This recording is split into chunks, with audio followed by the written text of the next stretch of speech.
Generally speaking, crime is a phenomenon that is primarily urban, and the worst aspects of it tend to be modern, or at least that's what most people think.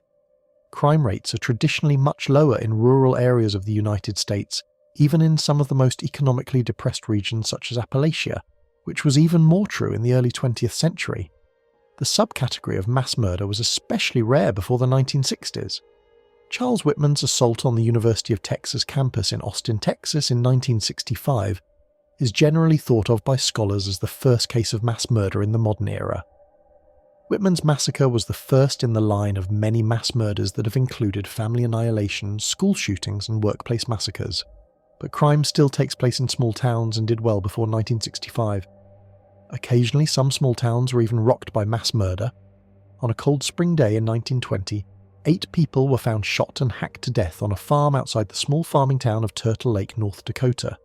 The predominantly immigrant community of the area was shocked by the discovery, with many of the residents wondering if they made the right decision by coming to America.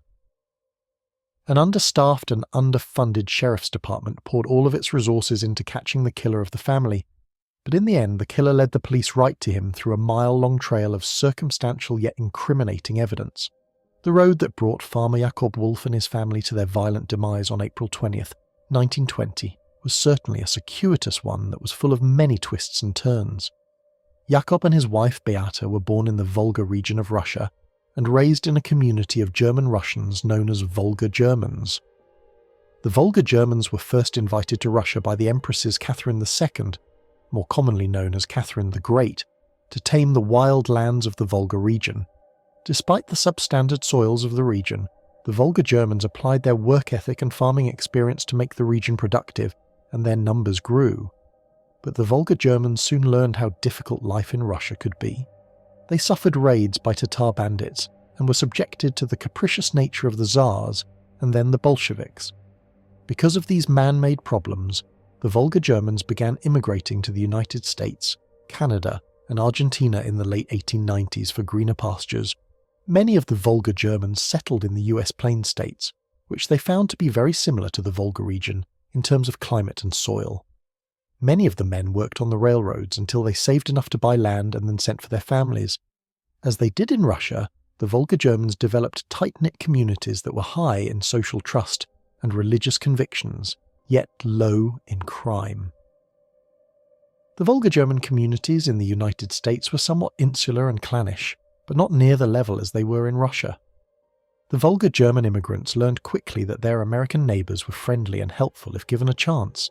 Jakob Wolf was drawn to a rural stretch of land about 45 miles north of Bismarck through some of his friends and relatives from the Volga German colonies in Russia. He was told about how cheap land was and that it was much more fertile than what they were used to farming in Russia. Wolf was particularly intrigued by how little the government interfered with farmers in America. Wolf moved his family to North Dakota, bought the stretch of land he was told about, and promptly set about to grow his family and build a successful farming business. Like most of the Volga German immigrants, no matter their sectarian affiliation, the Wolf family was large and always growing. On April 20th, 1920, the Wolf family was comprised of 41-year-old father Jakob, 36-year-old mother Beata, 12-year-old daughter Bertha, 9-year-old daughter Maria, 7-year-old daughter Edna, 5-year-old daughter Lydia, 3-year-old daughter Martha, and 8-month-old daughter Emma. The large size of Jakob's family was a symbol of success among the Volga Germans, but so too was his success as a farmer. Jakob Wolf possessed the lucrative combination of a green thumb and financial acumen. He knew when to plant his crops, where to plant them, and when to harvest, in order to maximize the yield and therefore the profits. Wolf also seemed to know when to expand his business, and was eventually able to hire a 13-year-old boy named Jacob Hoffer as a full-time hand. Most in the community came to respect Wolf as a good father and husband, and an excellent farmer and businessman. But despite the strong community bonds and pious nature of the Volga Germans, they were also susceptible to the human emotion of envy. Not all of Jakob Wolf's neighbours respected his success. Jakob Wolf got along with nearly all of his neighbours, and was well liked in town by both Volga German immigrants and generational Americans. He was seen as a good family man and an excellent farmer who would be willing to help most anyone. But some people seemed to harbour resentment toward Wolf. One man who truly had an axe to grind with Wolf was another vulgar German immigrant named Henry Leyer. Leyer was angry because Wolf's dog bit one of Leyer's cows, and although that would seem like something that could be easily fixed, Leyer escalated the conflict over the course of several days. A few days before April 22, Leyer confronted Wolf on Main Street in Turtle Lake about the dog-biting incident. According to witnesses, Wolf apologized for the attack and offered to work something out, but Leyer was too irate to listen to reason. Some other men had to defuse the situation, and both men went their separate ways. But Henry Leyer was the type of person who couldn't let things go. It also didn't help that he was clearly envious of Wolf's farming success. The details of the events that transpired at the Wolf farm on the morning of April 26, 1920 will forever remain in question, but the local police were able to reconstruct the chronology based on available forensic evidence and statements given by Leyer. On the morning of April 22nd, Henry Leyer drove to the Wolf farm to confront Jakob about the dog attack. Wolf allowed Leyer into the house, but immediately regretted his decision as the two men became engaged in a heated argument. Sensing that the situation was about to get out of hand, Wolf grabbed his double-barrel shotgun from a corner of the kitchen. Leyer made a move to grab the gun from Wolf and a struggle ensued. As the two men fought for control of the gun, both shells were fired, killing Beata Wolf and Jacob Hoffer, who were in the kitchen at the time. Jacob Wolf then made a dash for the door and Leyer scrambled about the kitchen looking for more shells. After a brief yet frenzied search, Leyer found the shells, reloaded, and ran outside, shooting Jacob Wolf dead. At this point, Leyer was in a killing frenzy and couldn't be stopped. He noticed two of the Wolf girls run to the barn, so he followed them in and shot and killed both. Leyer saved his most heinous acts for last when he went back into the Wolf house. He found 3 more of the Wolf girls hiding throughout the house, and mercilessly shot and hacked each one with an axe. He then dragged all of the bodies in the house into the basement. After surveying the carnage he left in the house, Leyer went back outside and dragged Jakob's body into the barn. He then covered all 3 bodies in the barn with dirt and hay. Although Leyer's massacre of the Wolf family was certainly methodical, he missed baby Emma sleeping in her crib.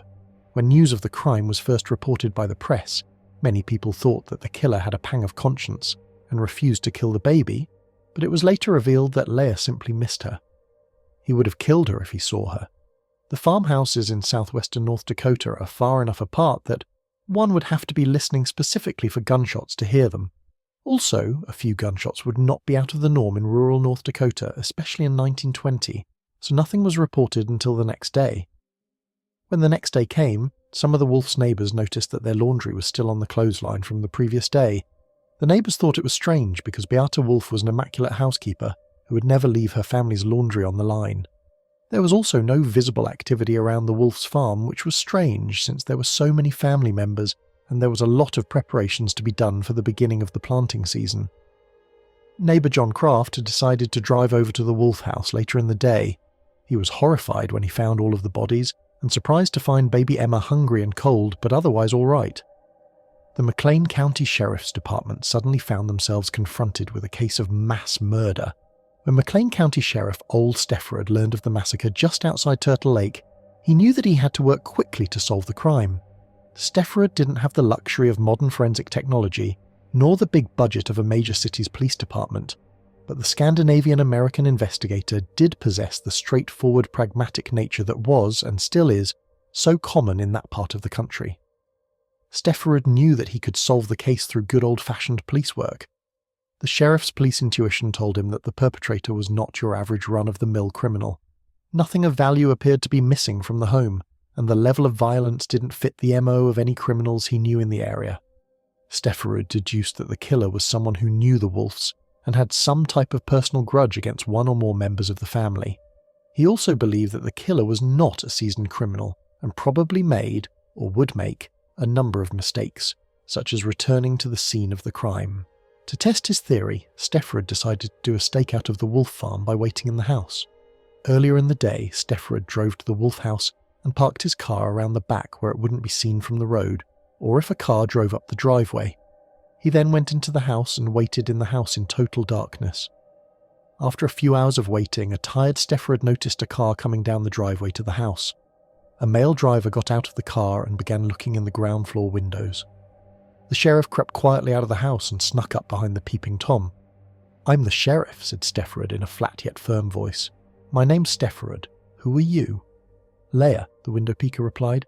"Henry Leia. I live not far from here. Isn't this a terrible thing?" The sheriff said little more to Leia, but immediately put him at the top of the suspect list. Leia's visit to the crime scene may have been written off by the investigators as a macabre field trip, but a number of other things he said and did in the weeks after the murders made him look even more guilty. Almost immediately after the massacre, Henry Leia inserted himself into the investigation. Leia routinely visited the sheriff's department office to ask about progress on the case, and to offer his insight, no doubt to put the investigators on the wrong track.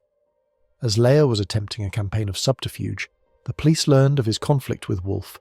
He told Stefferud that the disagreement between him and Wolf was a minor, everyday type of conflict that farmers often have, and that he harboured no ill will toward Wolf. The investigators may have normally believed Leia's version of the events, but more and more pieces of evidence were falling into place that made Leia look like the killer. Besides inserting himself into the investigation and having a known conflict with Jakob Wolf, Leia acted bizarrely at the Wolf family's funeral. All of the members of the family were put to rest together, with most of the town attending the funeral. Leia was there as well and was noted for his overly emotional histrionics that many thought appeared more theatrical than genuine. Finally, Leia had no credible alibi for the time of the murders. He initially told the investigators that he was with his daughter at the time, but she failed to corroborate his alibi. To the McLean County investigators, it clearly looked like Henry Leia was their man, but even in 1920 they needed more than just a hunch to make an arrest and get a conviction. A possible break in the case came when what was believed to have been the murder weapon was found in a nearby swamp. The gun was the same gauge as the one used in the murders, and it had only recently been dumped at the location, which led the investigators to believe that it was the murder weapon. Unfortunately, no fingerprints could be lifted from the gun, and it was unregistered, so it couldn't be traced to an owner. Sheriff Stefferud once more had to resort to more traditional law enforcement methods to catch the killer. On May 13th, despite a lack of evidence, Henry Leia was arrested for the murders of the Wolf family. Stefferud knew that there was not enough evidence for the charges to stand up in court, so he put all of his effort into exacting a confession from Leia. Fortunately for Stefferud, 1920 was long before the landmark Supreme Court ruling Miranda v. Arizona. There is no evidence that Leia was physically assaulted during his interrogation, but he was denied food and sleep for several hours. Despite the constant badgering by the investigators, Leia continued to deny his involvement in the murders. Stefferud saw that playing bad cop wasn't working, so he decided to use a different tactic. He appealed to Leia's conscience. Stefferud placed a number of photographs of the Wolf family's bodies on the desk in front of Leia in the interrogation room and said nothing.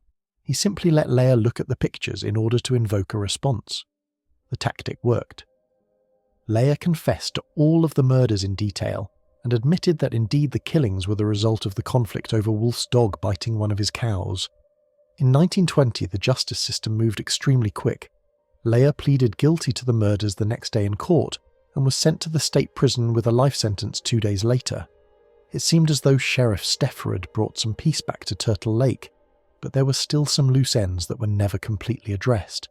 As with most high-profile murder cases, and certainly one of this magnitude, not everything was resolved when Leia was sent to prison. Not long after he arrived at the state prison, Leia recanted his confession, claiming that he only did so under duress. Although there is certainly some truth to him being under duress, Leia never offered an alternative theory, or why he acted so strangely after the murders. Leia died 5 years into his life sentence. The Leia family was especially hit hard by the case. Leia's wife and children became pariahs in the tight-knit Volga German community, and they had no source of income after Henry was sent to prison. 4 of his children became wards of the state, and 1 died 2 years later in a farm accident.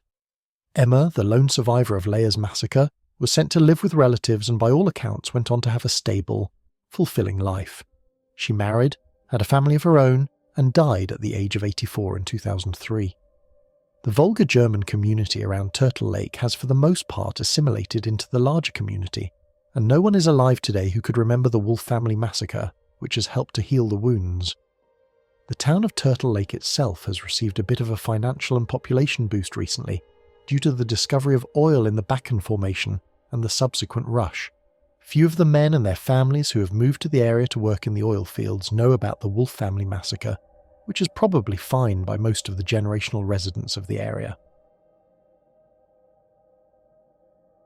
Gary Gilmore was a career criminal who is best remembered for being the first man to be executed in the United States after the death penalty was reinstated under the ruling Gregg v. Georgia in 1976. Gilmore was born to a poor family that travelled around the western US looking for work. By the 1960s, Gilmore was a career criminal who had racked up an impressive rap sheet, which featured his favourite crime of armed robbery. In 1976, months after the death penalty was reinstated, Gilmore killed 2 men during the course of 2 different armed robberies in Utah. He was quickly caught, tried, and sentenced to death. Gilmore's story up until that point was for the most part unremarkable in the annals of criminal history. While he was on death row, he did something incredible. He forwent all of his appeals and was executed in less than 6 months. Gilmore's race to death was chronicled in books and movies due to its unique circumstances, which were for the most part not replicated until the early 1990s. During the early 1990s, Thomas Grasso committed 2 murders in 2 different states. Although he did his best to avoid capture, he was eventually caught, convicted, and sentenced to death in the state of Oklahoma. But the Grasso case was much more complex than Gilmore's. Like Gilmore, Grasso refused to appeal his death sentence, and the case eventually attracted national media attention. Grasso's case was fundamentally different than Gilmore's though, because it involved 2 different states, one of which didn't have the death penalty and whose governor wanted to turn Grasso's fate into a political issue. Grasso's life mirrored Gilmore's in a number of ways besides how he ultimately died. Like Gilmore, Grasso was a career criminal who drifted around the western states for much of his adult life. Grasso was born in 1962 to a dysfunctional family that gave him little direction in life. He often found himself in trouble with the law as a juvenile and did time in juvenile correctional facilities before graduating to adult jails and prisons. Although Grasso would do about any type of crime that could net him some money, his bread and butter was burglaries. The young criminal spent most of his time in the state of Oklahoma, which is where he met his future wife Lana Grooms. Married life was not idyllic though for Grasso. His choice of occupation often led to conflicts with his wife, not because she had a moral problem with crime, but more so because the income was too unstable. Grasso could make a big score and then go weeks before getting anything else. Grasso, like most career criminals, also had substance abuse problems. Thomas and Lana constantly fought over finances and substances, which led to a particularly tough holiday season in 1990. Grasso was broke and needed to do something to placate his wife, so he turned to his old standby of burglary. The Christmas season was shaping up to be one that would be best forgotten in the Grasso household in 1990. Thomas was broke, and it seemed as though he had exhausted all of his favourite places to rob and burglarize in the Tulsa, Oklahoma area. Frustrated with the situation, Grasso began to consider breaking what is perhaps the number 1 cardinal rule among career criminals: never strike close to home. Of course, what is considered close to home is relative, but the better criminals know not to hit people and places they are associated with due to the possibility of identification. Grasso knew this rule and tried to follow it, but he was becoming extremely frustrated the closer it got to Christmas. He began looking at his next-door neighbour, 87-year-old Hilda Johnson, as a possible mark. Despite her age, Johnson was still pretty active and was able to live alone. She kept her small home nice and clean and was friendly with most of her neighbours, including Grasso and his wife. It was rumoured that the elderly woman kept a lot of cash in her home, as many people who lived through the Great Depression did. Johnson had never had problems with crime in the quiet neighbourhood, but there is a first time for everything. On Christmas Eve 1990, instead of spending the day celebrating with his family, Thomas Grasso was fiending for drugs. He was broke and needed a fix, so out of desperation he decided to break into Hilda Johnson's home. He went in through a window, and as he was rifling through Johnson's things, she heard the noise and went to investigate. Like a true predator, Grasso leaped on the defenceless old woman and hit her several times before he pulled some Christmas lights down and strangled her to death with them. The heist and murder netted him $12 in cash and a television set. He later traded the TV for drugs. Although Grasso and his wife were interviewed by the police after Hilda Johnson's body was discovered, they were considered possible witnesses but not suspects. Thomas Grasso had gotten away with murder, but since he was a career criminal, he knew that it was time to leave town. Not long after he murdered Hilda Johnson, Grasso and his wife moved to New York City, where he had some familial contacts. The couple settled on Staten Island, and before too long, Grasso was up to his old behaviour of drug abuse and crime. But he soon found out that it is tougher in some ways to live as a criminal in the Big Apple. Although the penalties for crime are tougher in Oklahoma than in New York, the crime rates are lower in Oklahoma, and therefore people are more trusting, which worked in Grasso's favour. Grasso learned that not only are most New Yorkers leery and distrusting of strangers, many also have a siege mentality where they are actually waiting for something bad to happen. Grasso earned less as a criminal in New York, which was a problem since the living expenses are much higher than in Tulsa. After netting a few low-paying scores, Grasso decided to follow a familiar template by targeting an elderly person in his neighbourhood. By the spring of 1991, Grasso noticed an 81-year-old man in the neighbourhood named Leslie Holt lived alone. He also heard that Holt was drawing a nice-sized Social Security check. Grasso stalked his prey until he thought the time was right, which, similar to his murder of Hilda Johnson, happened to be on holiday. On July 4th, 1991, Grasso broke into Leslie Holt's home to steal his Social Security check. Unlike the break-in murder more than 6 months earlier, the career criminal intended to kill the elderly pensioner before taking his money. Grasso viciously beat Holt to death, took his check and calmly left the house. After dispatching of his victim, Grasso then cashed the check and went to the nearest drug dealer. He spent the next several days getting high, telling more than one person about where and how he got his drug money. Most of the people he told either didn't care or didn't believe him, but people talk, and before too long the rumour was going around Staten Island that he had murdered a retiree. New York City police homicide detectives took the murder of Leslie Holt very seriously. The victim's age and the fact that he was attacked in his own home made the crime particularly egregious and difficult for most people to contemplate. The detectives canvassed Staten Island and contacted their network of informants, and one name kept coming up in every interview: Thomas Grasso. The detectives did a background check on Grasso and learned that he had multiple arrests and convictions for a variety of crimes, and that he was also a known drug addict. They were finally able to get statements from people who claimed that Grasso bragged about killing Holt. The information was barely enough for an arrest, but the police thought that they should move before he possibly killed again. The detectives reasoned that since Grasso was a known drug user, he was probably carrying drugs on him, which would be enough to hold him in jail until they collected more evidence. Thomas Grasso was picked up by the police 2 weeks after Holt's murder. Since Grasso was a career criminal, the detectives conducting his interrogation thought that he would invoke his right to silence, or at least lie to them.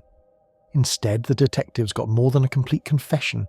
As Grasso sat across the table from the homicide detectives, it was clear that he was a tired, defeated man.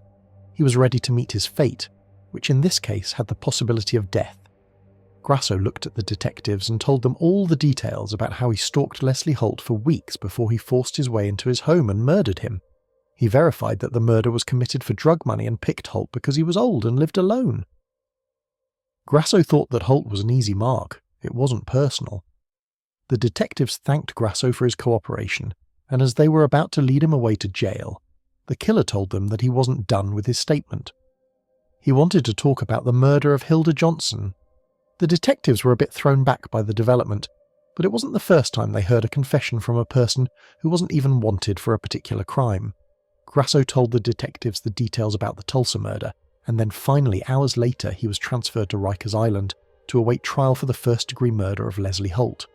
Grasso was found guilty in the open and shut case and sentenced to life in prison, with a 20-year minimum before parole would be considered, on April 21, 1992.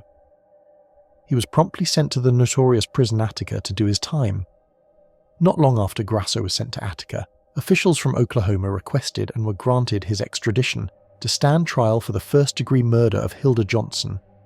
He was found guilty in that case by a Tulsa jury and sentenced to death. Like Gary Gilmore more than 15 years prior, Grasso decided not to appeal his death sentence. It looked as though Grasso would get his wish and be executed within a year. Grasso apparently fully expected to be executed within a year, but the case took a strange turn when the Democratic governor of New York, Mario Cuomo, got involved. Cuomo was a staunch opponent of the death penalty and regularly stated in interviews that keeping New York State from bringing back the death penalty was one of the main points of his political agenda. Cuomo was up for re-election in 1994. Although Cuomo's polling numbers were good throughout the state of New York in late 1992 and they were very high within New York City, his political advisors believed that he needed to do something, to energise his white liberal base. There really wasn't much happening politically in the state of New York at the time, but his allies soon learned about Grasso murder case. Cuomo publicly stated that he thought Grasso should be sent back to serve his sentence in New York before serving his death sentence in Oklahoma. Officials in Oklahoma disagreed and refused to turn over Grasso, who seemingly wanted to be executed anyway. Sensing that he was gaining political points, Cuomo filed a brief in the federal courts to have Grasso sent back to New York. A federal judge agreed with Cuomo's arguments and ordered Grasso returned to New York in 1993. As Thomas Grasso did his time in Attica prison, his case took on a whole new life in New York's gubernatorial campaign in 1994. Cuomo looked to be a lock for a fourth straight term as governor of New York according to the polls, but a red wave was about to sweep the country, giving the Republicans control of both houses of the US Congress and many of the state legislatures and governors' offices as well. Cuomo's Republican opponent was George Pataki, an upstart state senator who was of more Hungarian than Italian ancestry and was from the less politically connected upstate part of New York. Pataki ran on a typically moderate Republican platform: lower taxes, less government, more police. But he also added a pro-death penalty plank to his campaign. The senator vowed to bring back the death penalty if elected governor. The idea resonated with New Yorkers as polls showed a majority supported the death penalty, and as much as it helped Pataki, it hurt Cuomo, who vetoed several death penalty bills passed by the New York state legislature. Pataki went on to beat Cuomo by more than 3 percentage points in what many experts considered an improbable victory. One of Pataki's first actions as governor was to honour the state of Oklahoma's extradition request for Thomas Grasso. On January 11, 1995, agents with the New York Department of Corrections brought Grasso to the International Airport in Buffalo, where he was met by officers with the Oklahoma Department of Corrections, who then brought him back to their state's death row. Grasso was executed on March 25, 1995. Besides the incredible legal and political battles over Grasso's life, and his Gary Gilmore-esque desire to meet his fate, Thomas Grasso attracted media attention one last time on the day of his execution. Grasso issued 4 statements to the press that demonstrated the killer and drug addict had somewhat of an appreciation for literature and philosophy. The first statement said, "What we call the beginning is often the end, and to make an end is to make a beginning. The end is where we start from." A few hours later, Grasso released a second statement that read, "For most of us, there is only the unattended moment, the moment in and out of time, and right action is freedom from the past and future also." The second sentence in his statement was taken from T.S. Eliot's The Dry Salvages. In his third statement, just 3 hours before he was executed, Grasso released a poem titled A Visit with Mystery. The poem reads, "Ready, willing and waiting am I, asked for death but could not die. Each sunrise is one day less. I'll endure this horrible mess. When the last sun does sink, Mr. E will serve a goodbye drink. On the day our paths do cross, it won't take much to see it through, just a little toxic brew. The warden will read my last creed, and the deadly brew will flow. As the poison drips into my veins, and from my body life does drain, I'll know then once and for all what Lascaux means when serving Toxahol." Like most death row inmates, Grasso was given a last meal request. He requested a healthy serving of mussels, clams, a cheeseburger, and a can of SpaghettiOs. Apparently the prison was out of SpaghettiOs because after Grasso was strapped into the gurney, and he was asked if he had any last words before they put the needle in his arm, he answered, "I did not get my SpaghettiOs, I got spaghetti. I want the press to know this." Today, most Western countries like to believe they are forgiving of criminals. It stems from a penological philosophy that stresses rehabilitation over punishment, ideally giving the former offender the chance to make up for his or her past mistakes by becoming a productive member of society.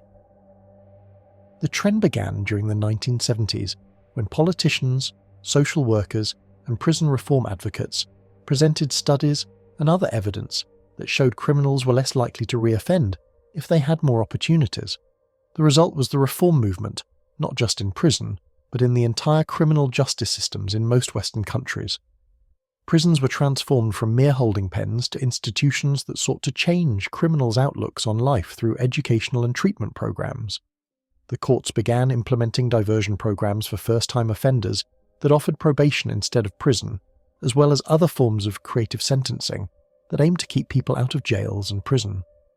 As the political pendulum swung in favour of criminal justice and prison reform, advocates of the changes pointed to decreasing crime rates in many countries during the 1980s. To many, it seemed as though the problems of criminal justice had been significantly alleviated, if not on their way to being solved altogether, but by the 1990s many people began to question if the pendulum had swung too far. Crime rates had slowly but steadily increased in many countries, leading many to believe that criminals had too many rights.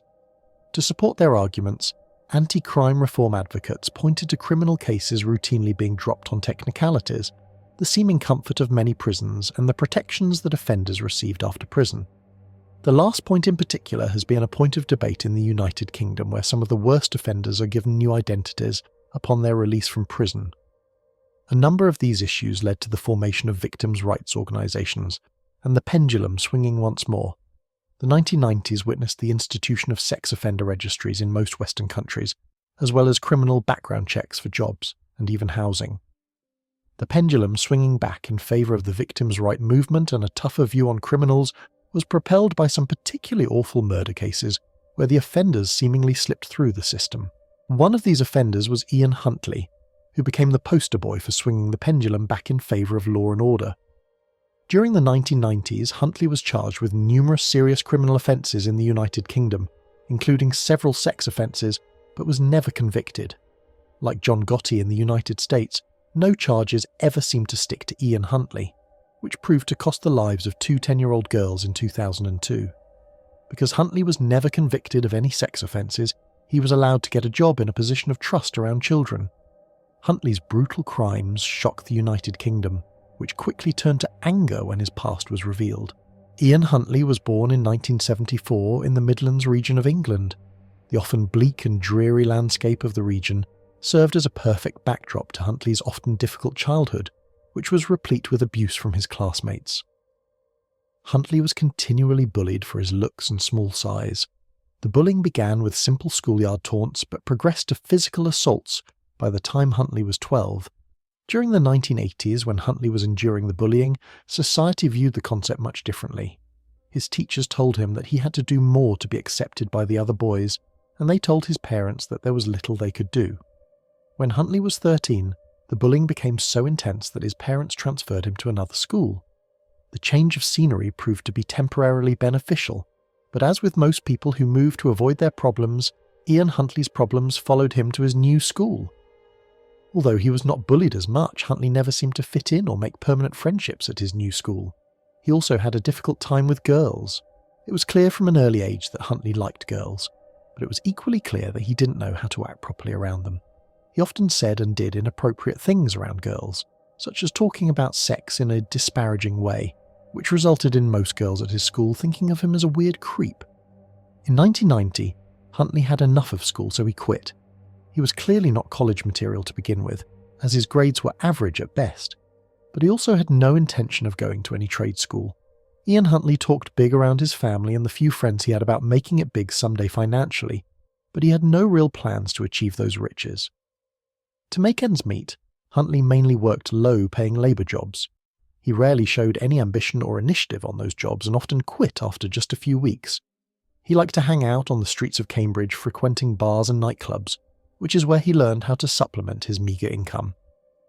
Huntley discovered that many of the businesses in the smaller towns in Cambridgeshire didn't have security alarms at the time, so he took to burglary, stealing cash from safes and whatever other items he could sell on the black market. Through his criminal earnings, Huntley was able to save enough money to make himself an attractive marriage prospect, or so he thought. In 1994, at the age of 20, Huntley met 18-year-old Claire Evans. He was immediately smitten with the younger woman, and after a whirlwind courtship of only a couple of months, the two married.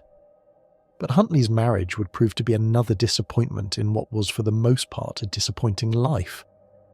After just a few days of marriage, Claire left Ian for his brother Wayne. The betrayal by his wife was bad enough, but the fact that his own brother was a party to the betrayal sent Huntley over the edge. He refused to give his wife a divorce until 1999 out of spite, but more importantly, the event seemed to set in motion Huntley's descent into depravity. Not long after Huntley's wife left him in 1994, He embarked on nearly decade-long odyssey of crime that culminated in the murders of 2 young girls.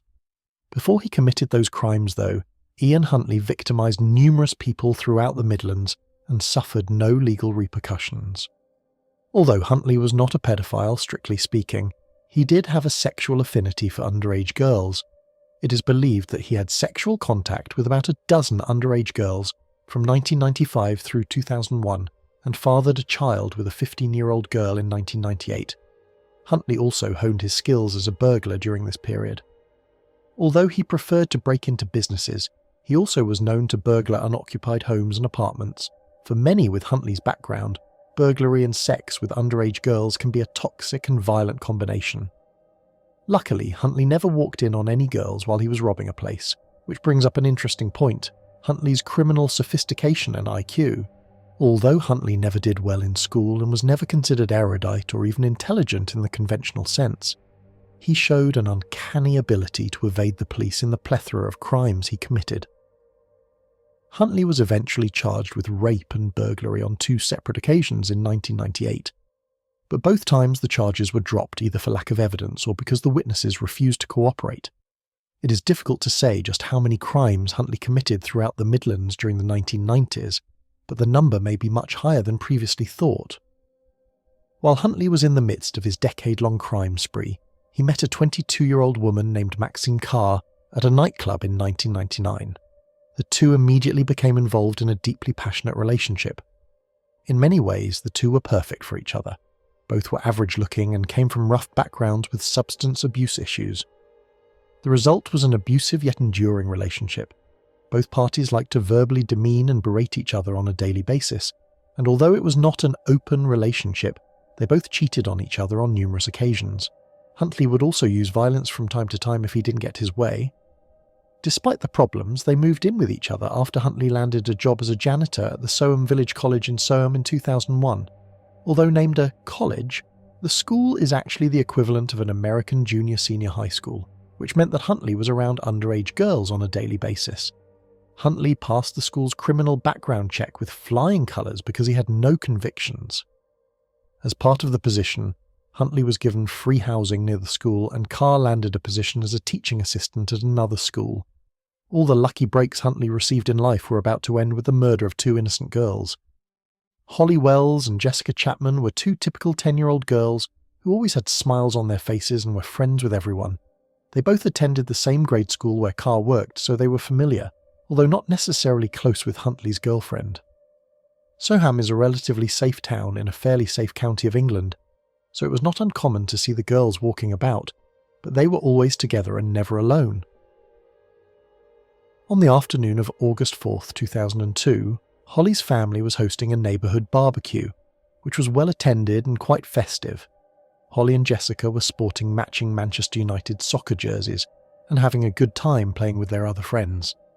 At about 6 p.m, the 2 girls left the party to take a short walk to the local store to buy some candy. They were never seen alive again. While the Wells family was having their neighbourhood get-together, Ian Huntley was in his house about a half-mile away fuming with anger and hatred. He heard rumours that Carr had been cheating on him, and he wanted to find out if they were true. Since Carr was out of town, he had to get confirmation or denial of the rumours via the phone, which apparently frustrated Huntley even more. The couple had more than one phone conversation on August 4th about Carr's possible infidelity, which she repeatedly denied. But the more she denied it, the angrier Huntley became. It wouldn't have been the first time she cheated on him, and he had cheated on her in the past, but to Huntley it was more about control than trust or love. Since he was bullied as a child, Ian Huntley sought to have complete control over his life and all those near him. Huntley's last conversation with Carr ended abruptly just before 6 p.m. He paced around the house seething with rage. Huntley wanted to hurt Carr somehow, but she was miles away. Then he saw Holly Wells and Jessica Chapman walking down his street. The details of what he said to the girls and what happened after are open to conjecture. It is generally believed that he told the girls that he was Carr's boyfriend and that she lived with him at the house. This was probably enough to get the girls to let their guards down. It also helped that Huntley was not what one would think a scary paedophile would look like. He was just an average-looking Joe. Since the girls were on the way to the store to buy some candy, he probably either offered them some candy or money, but that they would have to go with him into the house to get it. Once they were in the house, they had only minutes to live. Huntley later claimed that he had accidentally killed both girls. He said that one had hit her head, and the other was screaming so loud that he covered her mouth and accidentally suffocated her. Few people, including the courts, bought that story. Based on Huntley's background, it is more likely that he either killed or incapacitated one of the girls while he sexually assaulted and then murdered the other. After murdering the girls, he brought them to a remote location and burned their bodies before dumping them near a Royal Air Force base. The girls' parents didn't immediately notice that they were missing due to the large number of people at the party who were coming and going. When the party started dying down around 10 p.m, they noticed that Holly and Jessica were missing. They immediately called the local police. The police came to the Wells residence and took statements from everyone in attendance. They then widened their net to include everyone in the neighbourhood. Ian Huntley was suddenly in the police net. As soon as the Cambridgeshire police received the case of the two missing girls, they feared that they were looking at an abduction. Since most child abductions are committed by someone close to the child, such as a family member or friend of the family, they began their investigation by questioning the Wells and Chapman families. All of the girls' family members were cooperative and were quickly ruled out as suspects. The police then went door to door in the neighbourhood and questioned every resident, including Ian Huntley. Huntley told the investigators that he was with Maxine Carr when the girls went missing, which she confirmed. It is not known what exactly Huntley told Carr, but she later claimed that she legitimately believed in her boyfriend's innocence. Carr said she lied because she was afraid of the police framing Huntley. Few of the British public believed her story. Part of the reason why no one later believed Carr's excuses was because of the way she carried on immediately after it was announced that the girls were missing. Of course, every television station, newspaper and a new blog in the United Kingdom was covering the case. The parents of the missing girls gave tearful press conferences and a number of their neighbours were interviewed, including Ian Huntley and Maxine Carr. Carr especially seemed to relish the limelight, discussing in detail how she knew the two little girls from her job as a teaching assistant. In one statement to the press, Carr said that Holly Wells was just lovely, really lovely. Huntley was removed from the initial suspect list after Carr gave him an alibi. The leads flowed into the Cambridgeshire police from around the country. For a short time, a theory gained traction that the girls were the victims of another serial abductor and paedophile operating in the area, but that was quickly ruled out. The investigators then went back to their original suspect list and gave Huntley another look. They discovered that he had numerous arrests but no convictions for a multitude of crimes during the 1990s, including sexual assault. The big break in the case came when the soccer jerseys that the girls were wearing the day they went missing were discovered on the grounds of the Soham Village College. The evidence was not enough to arrest Huntley, but he quickly became the sole suspect in their probable abduction. Then on August 17th, less than 2 weeks after they disappeared, the charred remains of Holly Wells and Jessica Chapman were discovered near a Royal Air Force base. Both Huntley and Carr were brought in for questioning by the police, and after several hours of interrogation, Huntley confessed to the murders. Huntley was charged with 2 counts of murder on August 20th, and Carr was charged the next day with perverting the cause of justice the next day. Huntley faced a potential life sentence, and Carr was also looking at doing significant prison time for giving a false alibi for her cold-blooded boyfriend.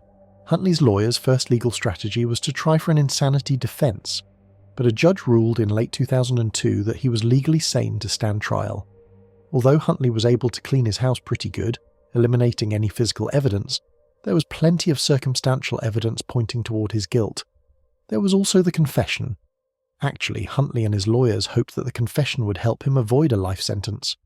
Although he admitted to killing both girls, he claimed that both deaths were the result of a horrible accident.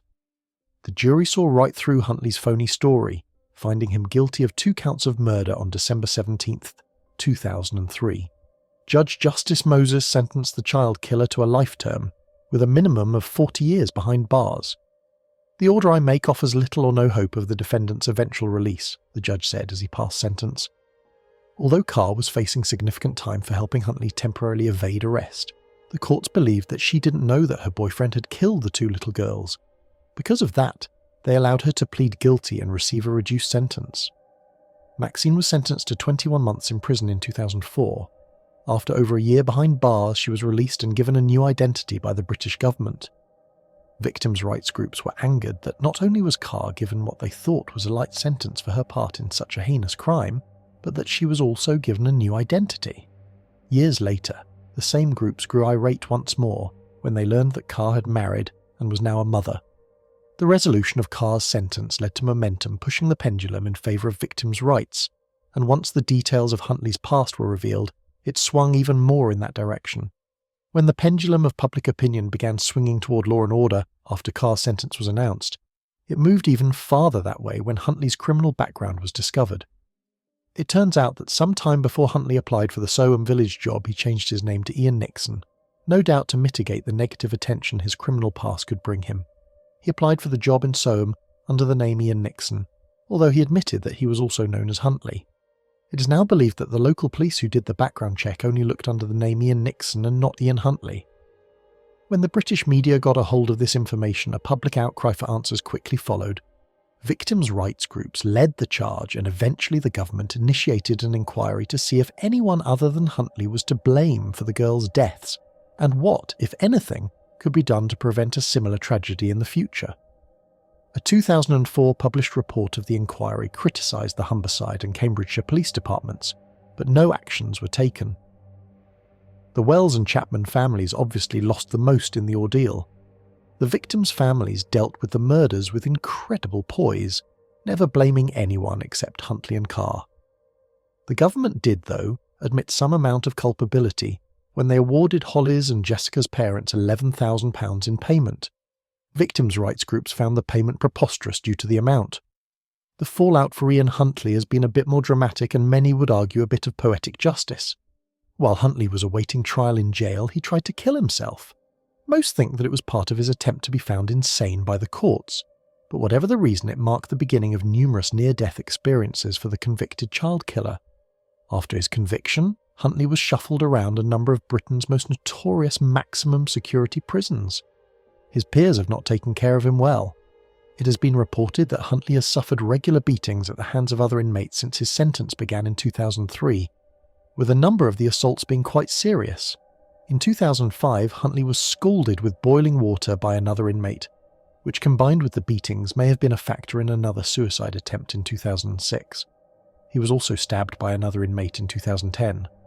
Although Huntley has been placed in protective custody, it seems that the inmates there don't like him much either. Ian Huntley's life sentence could end any day. Most of the cases profiled in this series involve police investigations of one type or another. In the simplest terms, investigations are conducted to identify and arrest a suspect in a crime. Often when the police begin an investigation, they know, or think they know, who the culprit is, but need to compile evidence that will lead to an arrest and conviction. In real life, murder investigations and trials can be quite complex and often endure over the course of several months or even years. The investigations themselves can often be problematic. The most apparent problems that arise in any murder case concern the evidence. Sometimes there appears to be an abundance of physical evidence, but upon further examination, it is revealed that the evidence has been degraded due to time or the elements. Even with the phenomenal advances that have been made in forensic science over the last 30 years, science does have limits. Other investigations are hampered due to a lack of physical evidence. Crafty criminals who are versed in police procedures have shown an amazing ability to circumvent forensic examinations of their deeds, and in some cases, there is simply no evidence left at the scene. But physical or forensic evidence is not the only type of evidence investigators use. Long before forensic science, investigators often had to rely on eyewitness testimony to make arrests. Of course, there are many inherent problems with eyewitness evidence, though. For instance, many crimes are committed with no eyewitnesses around, and studies have shown that eyewitness testimony is often flawed. Also, many times eyewitnesses are simply too afraid to come forward with their accounts. All of these factors contribute to creating nightmares for homicide investigators, but perhaps the most frustrating obstacle a detective faces is a victim with no name. Unfortunately, there are millions of people who live on the fringes of society in the United States without proper identification. When these people become murder victims, the investigating detectives are often faced with their most difficult investigations. The investigators may quickly learn how the victim died, or even when he or she died, but the lack of a positive identity often prevents the investigation from progressing. Who would have had a motive to kill this person? Who were this person's enemies? Was this person involved in a love triangle or shady business dealings? When questions such as these cannot be answered, the case in question often turns cold. This was the situation in one of the strangest murder cases profiled in this series. On January 2nd, 1935, a mysterious young man checked into the hotel President in downtown Kansas City, Kansas. He never checked out. It was later determined that the young man was beaten and stabbed to death during his stay, but it was the details surrounding the cases, or the lack thereof, which made this crime truly mysterious. No killer or killers were ever caught in connection to the crime, and in fact no suspects were ever publicly identified, which all stemmed from the fact that the identity of the victim was never positively determined. On the afternoon of New Year's Day, 1935, a tall, husky young man walked into the lobby of the hotel President in Kansas City and asked for a room. Although the young man was later described as decent-looking, he had a somewhat intimidating demeanour. He spoke in concise, matter-of-fact sentences, and his eye contact never wavered from those for whom he was speaking. His intimidating facade was also at least partially due to the fact that he had a cauliflower ear and a long scar on the side of his head. He signed the guest registry as Ronald T. Owen from Los Angeles, but never showed a driver's license.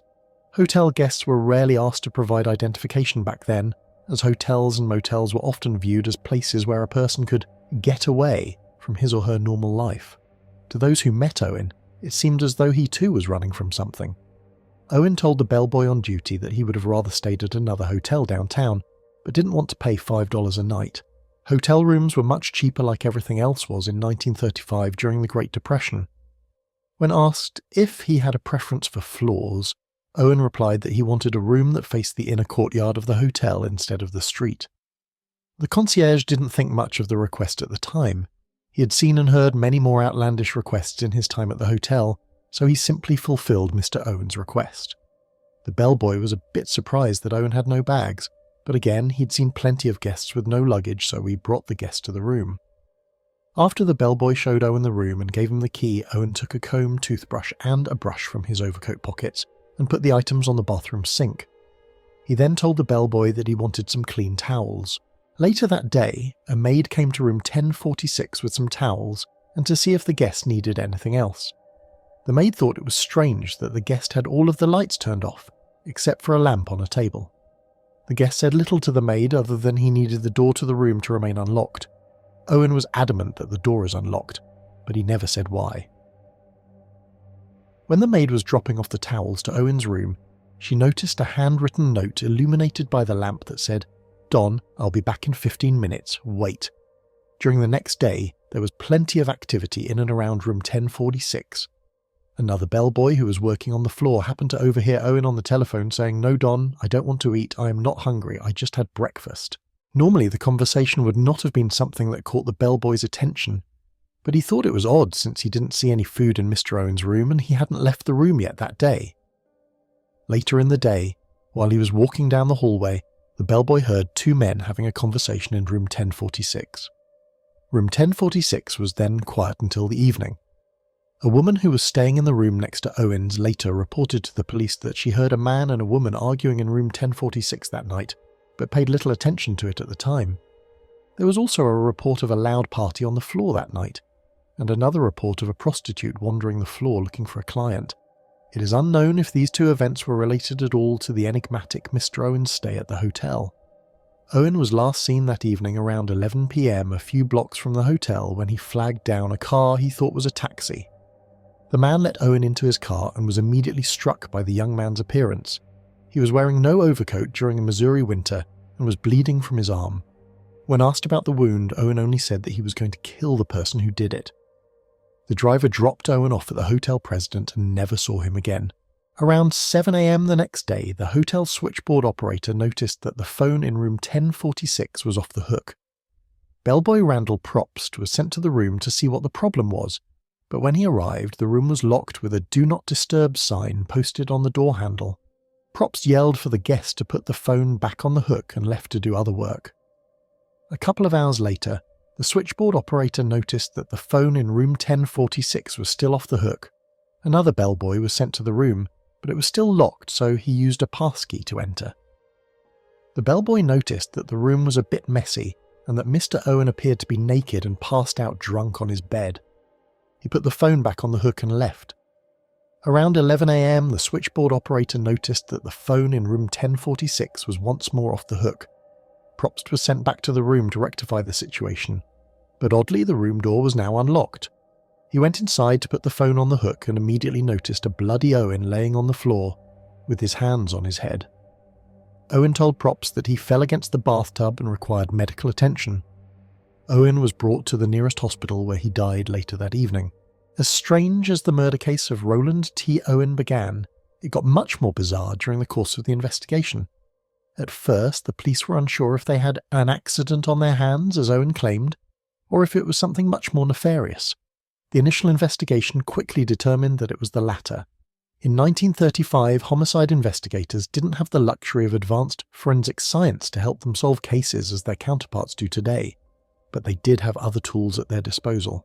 Homicide investigators employed the same tried-and-true investigation methods that have been successful throughout time, and they were unhampered by civilian oversight and laws such as Miranda versus Arizona once they had a suspect.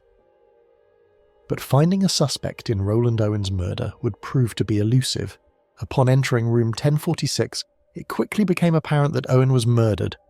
There was blood on the walls and ceilings, most of it dry, which led the investigators to conclude that the fatal attack happened hours before Propst found Owen in a stupor. Owen was attacked and left for dead before he apparently tried to call someone for help. It is believed that he knew his attacker or attackers, and for whatever reason he refused to reveal their identities to the police.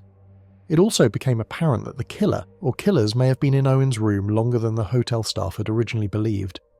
The phone probably was knocked off the hook in the early morning hours during the assault. The attacker or attackers then left the room and placed the "Do Not Disturb" sign on the door in order to give themselves time to get away. After the phone was put back on the hook, Owen may have tried calling a doctor for help, but was unable to complete the call, passed out from blood loss, and left the phone off the hook once more. Before he passed out, Owen either unlocked the door for some reason that will remain a mystery, or the bellboy who was there the second time that morning didn't lock the door on the way out. Or the killer or killers were hiding in the room somewhere and he didn't see them. The chronology of the events was certainly baffling and seemed to confuse more than clarify things.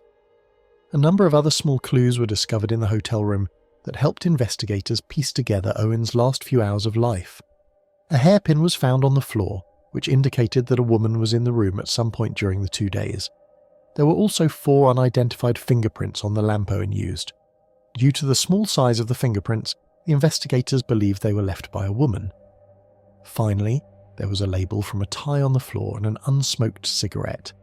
It did not appear that Owen was a smoker and the label didn't belong to the tie he was wearing, so it is believed that there was another man as well, a woman in the room, which would fit the eyewitness accounts of hearing both male and female voices in room 1046. The police actually had a fair amount of physical evidence at their disposal, but their investigation was stymied by the fact that they couldn't identify their victim. He had no identification on him, nor any personal effects that could point toward a possible identity. Within days, the police found themselves at an impasse in the Roland T. Owen murder investigation. The murder took place before televisions were common, and decades before television shows such as Unsolved Mysteries and America's Most Wanted helped investigators solve cases through nationwide tip lines. The only forms of mass media available at the time were radio and newspapers. The Kansas City police put Owen's body on display at a local funeral home, hoping that some locals would recognize the murder victim. A sketch artist was also hired to draw a portrait of Owen that was published in the Kansas City Daily newspaper. A number of tips were generated. It turned out that Owen had used several different aliases around Kansas City, and that he was often seen in the company of young, attractive women. The police began thinking that Owen was the victim of a love triangle gone wrong, but just when they were about to move on that theory, they received a number of other tips that sent the investigation into several different directions. One of the stranger tips that was made during the months immediately after the murder was publicised was from a local professional wrestling promoter. The promoter claimed that Owen was a former wrestler named Cecil Warner. The Kansas City police followed up the wrestling tip but determined that Warner and Owen were not the same man. In March 1935, a man called the Kansas City Police Department switchboard claiming that the murder victim found in room 1046 was his brother-in-law and that his name actually was Roland T. Owen. The caller told the police that he wanted to remain anonymous and offered few details other than to say that Owen had been in trouble with some people in the criminal underworld. He added that the investigators were on the wrong track concerning the love triangle theory. Another major twist in the investigation came when money was sent to the Kansas City Police Department for Owen's burial with no return address. The police honoured the wish of whoever sent the money by arranging for the burial and even having a short funeral ceremony. The ceremony was conducted not so much for the deceased, but more so with the hope that Owen's killer, or someone who may have known about his murder, would attend. Before the ceremony was conducted, a bouquet of roses was sent to the funeral home conducting the burial for Owen with the note, "Love forever, Louise." Only the investigators attended Owen's funeral. As Roland T. Owen's murder investigation limped along throughout 1935, it seemed clear to many that the case would probably never be solved, largely due to the fact that Owen, or whatever his name was, could not be positively identified. Late in the year, though, the police received what seemed to be their most credible tip concerning Owen's true identity. A middle-aged woman named Ruby Ogletree contacted the Kansas City Police and told them that Owen was really her son, Artemus Ogletree. According to Ruby, Artemus left their Birmingham, Alabama home in 1934 at the age of 17 to find adventure and make a life for himself in the midst of the Great Depression. Ruby Ogletree was adamant that her son was the man shown in the pictures in the newspapers as Roland T. Owen. Although many people believed Ruby's story and considered the identity of Owen solved, a number of loose ends remained. Ruby received 3 typewritten letters from someone claiming to be Artemus Ogletree in the months after Owen's murder. At first glance, it seemed as though Ogletree and Owen were 2 different men, but Ruby pointed out that her son didn't know how to type. Of course, Ogletree could have had someone type the letter for him, but why? Ruby also received a phone call from a man who claimed Ogletree had saved his life and was now living in Egypt. Ruby Ogletree never again heard from her son. Many now believe that Owen and Ogletree were the same man, and that the letters and phone calls were hoaxed by his killer or killers. The theory is certainly plausible, and even seems probable in light of the evidence, but it still remains just a theory. The reality was that Ronald T. Owen, or Artemus Ogletree, or whatever his name was like many young men his age during the Great Depression. Due to the lack of work and money in the country, young men often had to travel just to get by, and some found it convenient to use aliases, for whatever reasons. With so many red herrings and dead ends, the Roland T. Owen murder mystery gradually sunk from the headlines and became a cold case, long before the term cold case was part of the standard police lexicon. But the case was not forgotten. The Owen murder case briefly emerged in the Kansas City headlines in 1937 when it was revealed that a similar murder had occurred in New York City that year. In the New York case, similar to the Owen case, a mysterious man with no known identity was killed in a hotel. Despite the outward similarities of the 2 cases, investigators couldn't find any conclusive evidence that linked the murders, so the New York murder was believed to have been a macabre coincidence. The Kansas City investigators received another red herring in 2003 when an anonymous call was made to the Kansas City Library by a man claiming to have important information regarding the Owen murder case. The caller said that he had been going through the possessions of a recently deceased family member when he discovered a box full of news articles and press clippings related to the Owen case. The tip was followed up, but the person in question was determined to be unrelated to the case. Today, even with the immense amount of advanced forensic technology at investigators' disposal, it seems doubtful that the mystery of Roland T. Owen's murder will ever be solved. Crime has many faces, some of which are extremely brutal. But even when one considers some of the most brutal crimes from the annals of crime history, many of those crimes have perpetrators and victims who might not fit the common stereotype of a brutal killer. Statistically speaking, the most brutal crimes are perpetrated by adult males. The majority of serial killers and the overwhelming majority of mass murderers are also men. Perhaps this goes without saying, since many of the most brutal crimes on record often have a sexual assault component. Adult men are also physically stronger on average, and statistically more prone to violence than other demographics. With that said, there are always exceptions. Worldwide, there has been a shocking surge in violent youth crime. In the United States, the crime rate in general declined in the early 1980s, but the percentage of juvenile offenders actually went up. Most of the increase in America's youth crime rate was the result of drug and property offences, but there has also been an increase in juvenile assaults, murders and sexual assaults. One only has to watch the local nightly news in any major American city to hear about cases where juvenile offenders have committed violent assaults and even murders. The senselessness of some of these crimes defies explanation, and there seems to be no answers or solutions on the horizon for the trend in general. Some youth crimes stand out more than others due to their extreme brutality. In 1983, two California teenagers named Cindy Collier and Shirley Wolfe brutally murdered an elderly woman in her home for no other reason than it was fun. The shocking case terrified people across the United States as they asked themselves if this would become the standard of youth crime in the future. 10 years later, the world was shocked by horrific youth crime once again when two 10-year-old boys named John Venables and Robert Thompson abducted 2-year-old James Bulger from a shopping centre in the United Kingdom and then tortured and murdered him. Psychologists, psychiatrists and criminologists have attempted to identify the source of this upsurge in teen brutality, but it seems that for every academic professional who asks the question, there are almost as many answers.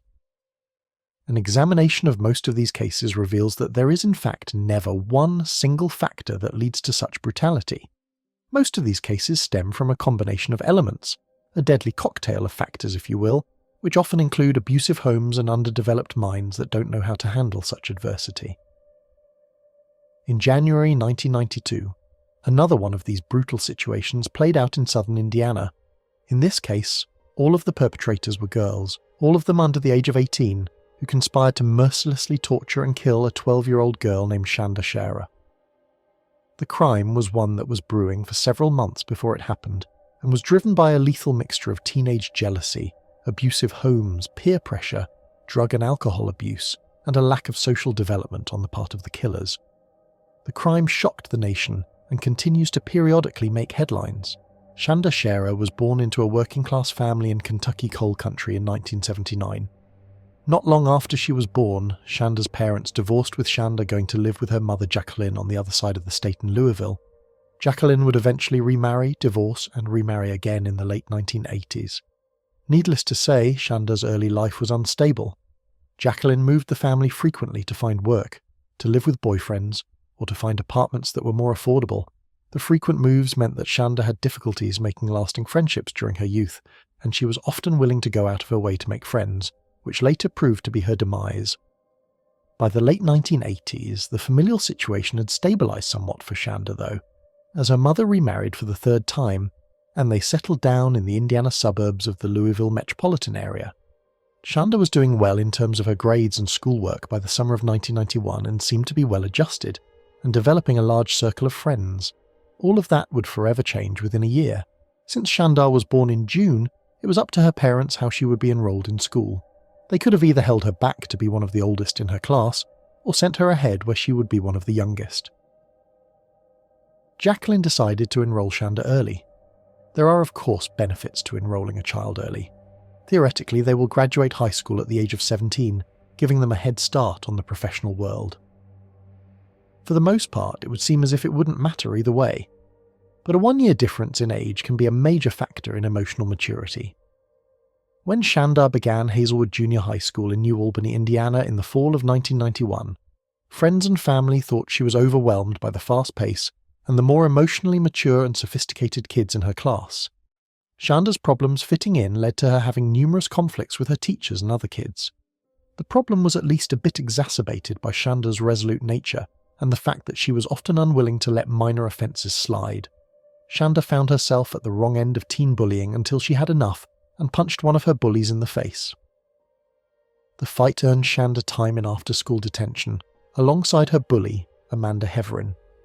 Like most kids their age, the two girls quickly forgot their conflict when they had to spend their time with each other in detention. In fact, the two girls realised that they had a lot in common, namely their unstable home lives, and they quickly became best friends. Within a couple of weeks, their friendship became romantic. Shanda and Amanda decided to take their new relationship to the next level by going to the school dance as a couple in October 1991. Although American society was generally less tolerant of gay couples in 1991, especially concerning teens, the two girls didn't have any problems at the dance because of their sexual preferences. They did run into a problem, though, that ruined their night and ultimately ended Shandar's life. Among the scores of kids at the dance was a 14-year-old girl named Melinda Lovelace. Melinda was an extremely troubled girl, with little positive happening in her life at the time. Lovelace thought that Amanda was her girlfriend, so when she saw her with Shandar, she exploded. Although there wasn't a physical confrontation that night, Melinda let Shandar know in no uncertain terms that she was stepping into her territory. The confrontation at the school dance was followed by other public confrontations, one where Melinda threatened to kill Shandar if she didn't break up with Amanda. Eventually, Shandar's mother and stepfather found out about their daughter's sexuality and her ongoing conflict with Melinda Lovelace. They were not pleased that Shandar appeared to be a lesbian, but they wrote it off as a phase that a lot of girls her age were experimenting with. They were much more concerned with Melinda Lovelace. Shandar's mother heard that Melinda had quite the reputation in the area for engaging in promiscuous sex, using copious amounts of illicit drugs, and using violence when she didn't get things her way. Clearly, Melinda Lovelace was the type of kid that instills fear in the hearts of most parents. Shandar's parents saw Amanda Hervin as the source of their daughter's problems, so they took her out of the public school and enrolled her at Our Lady of Perpetual Help High School in New Albany. They hoped that the change would do their daughter good, and that she would make new friends who were more stable and normal. Shandar's first couple of months at Our Lady seemed to confirm that she just needed a change of scenery. She was in cheerleading, volleyball, and basketball, and seemed to have made a new group of friends. But she kept seeing Amanda in secret. Amanda's and Shana's secret love affair became even more intense until it finally erupted into a night of unmitigated violence. By their nature, teenagers are social creatures. Teens form kinship groups in high school based on factors such as similar tastes in music or clothes, interest in sports, or participation in academic clubs. For Melinda Lovelace and her friends, they were united by their generally antisocial attitude and their desire for drugs and alcohol. And there is no doubt that Lovelace was their leader. In many ways, Melinda Lovelace was the poster child for the general problem of youth crime in America. She was born into a terrible situation, which was only made worse by the decisions she made during her teen years. Lovelace was born in 1975 to a blue-collar family in New Albany, Indiana. In January 1992, she was 17, but probably saw more pain and misery in her short life than most people will in a lifetime. Melinda's father, Larry, was a Vietnam veteran who washed out of the local police department after he returned, stateside in the 1970s. Throughout all of Melinda's life, her mother Marjorie was the breadwinner in the Lovelace family. Larry rarely worked, and for the most part didn't show much ambition. But Larry was very enthused about sex. Larry repeatedly cheated on Marjorie with other women, and he didn't care if his wife did the same. In fact, Larry intimidated Marjorie into engaging in group sex, and she claimed that he once had her gang raped when she upset him. According to eyewitness reports, Melinda and her two older sisters were not spared from their dad's demented sexual desires. When Larry wasn't sexually abusing his wife and daughters, he was physically beating Marjorie. The repeated sexual and physical abuse led Marjorie to attempt suicide twice, and to attack Larry with a knife on one occasion. Larry's abuse of his family continued until he grew tired of them and moved to Florida in 1990. Melinda rarely heard from her father after he left. The oldest member of Melinda Lovelace's crew and right-hand woman was a girl named Lori Tackett. The oldest member of Melinda Lovelace's crew and right-hand woman was a girl named Lori Tackett. Tackett was born in 1974 to an equally dysfunctional family. Her father was a convicted felon, and her mother was a fundamental Pentecostal Christian. From an early point in her life, Tackett had a difficult time conforming to her mother's strict house rules. Lori had to observe a strict curfew and wasn't allowed to have any toys or games that her mother believed were satanic. Despite the strict Christian upbringing, Tackett would later claim that she was molested by adults close to her on more than one occasion.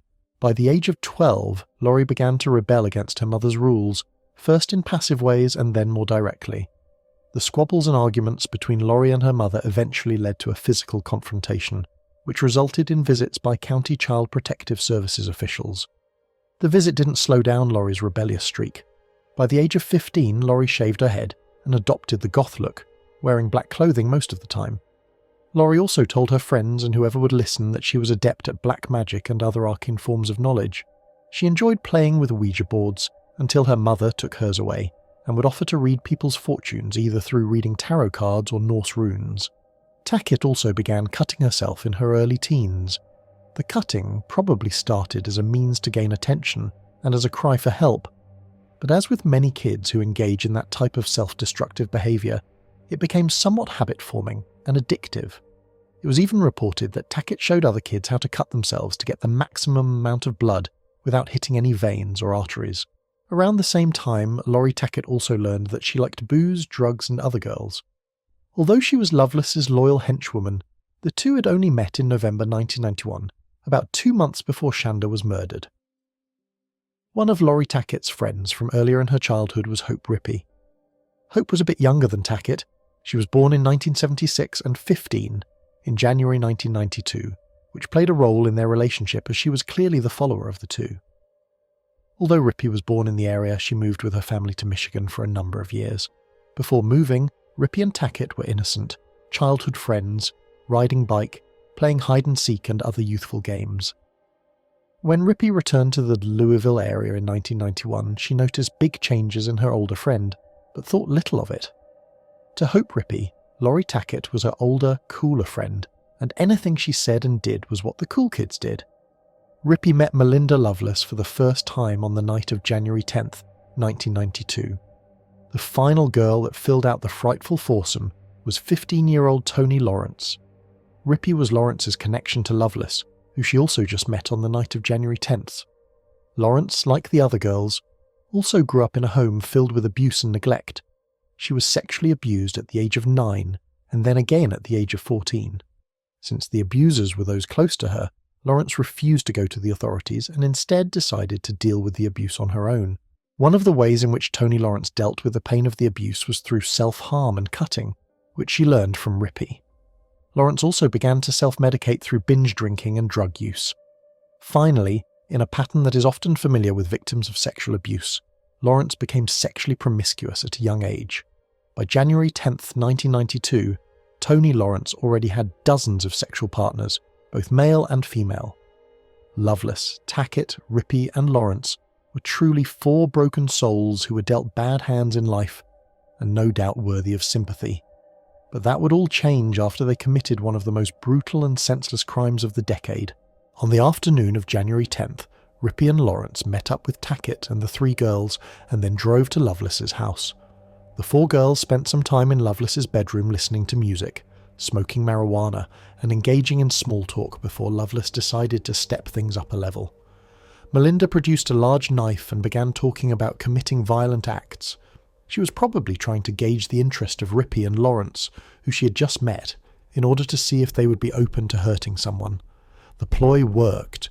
The more Lovelace talked about violence, the more the other 3 girls giggled, as if she were discussing boys or some new clothes. Finally, Lovelace told the other girls that she had a specific target for her wrath: Shanda Sharer. Lovelace explained to Rippey and Lawrence how Sharer stole her girl and that she needed to pay somehow for wronging her. Perhaps sensing that her 2 new friends were not on board with murder, or even a violent assault, Lovelace said that she wanted to use the knife to scare her romantic rival.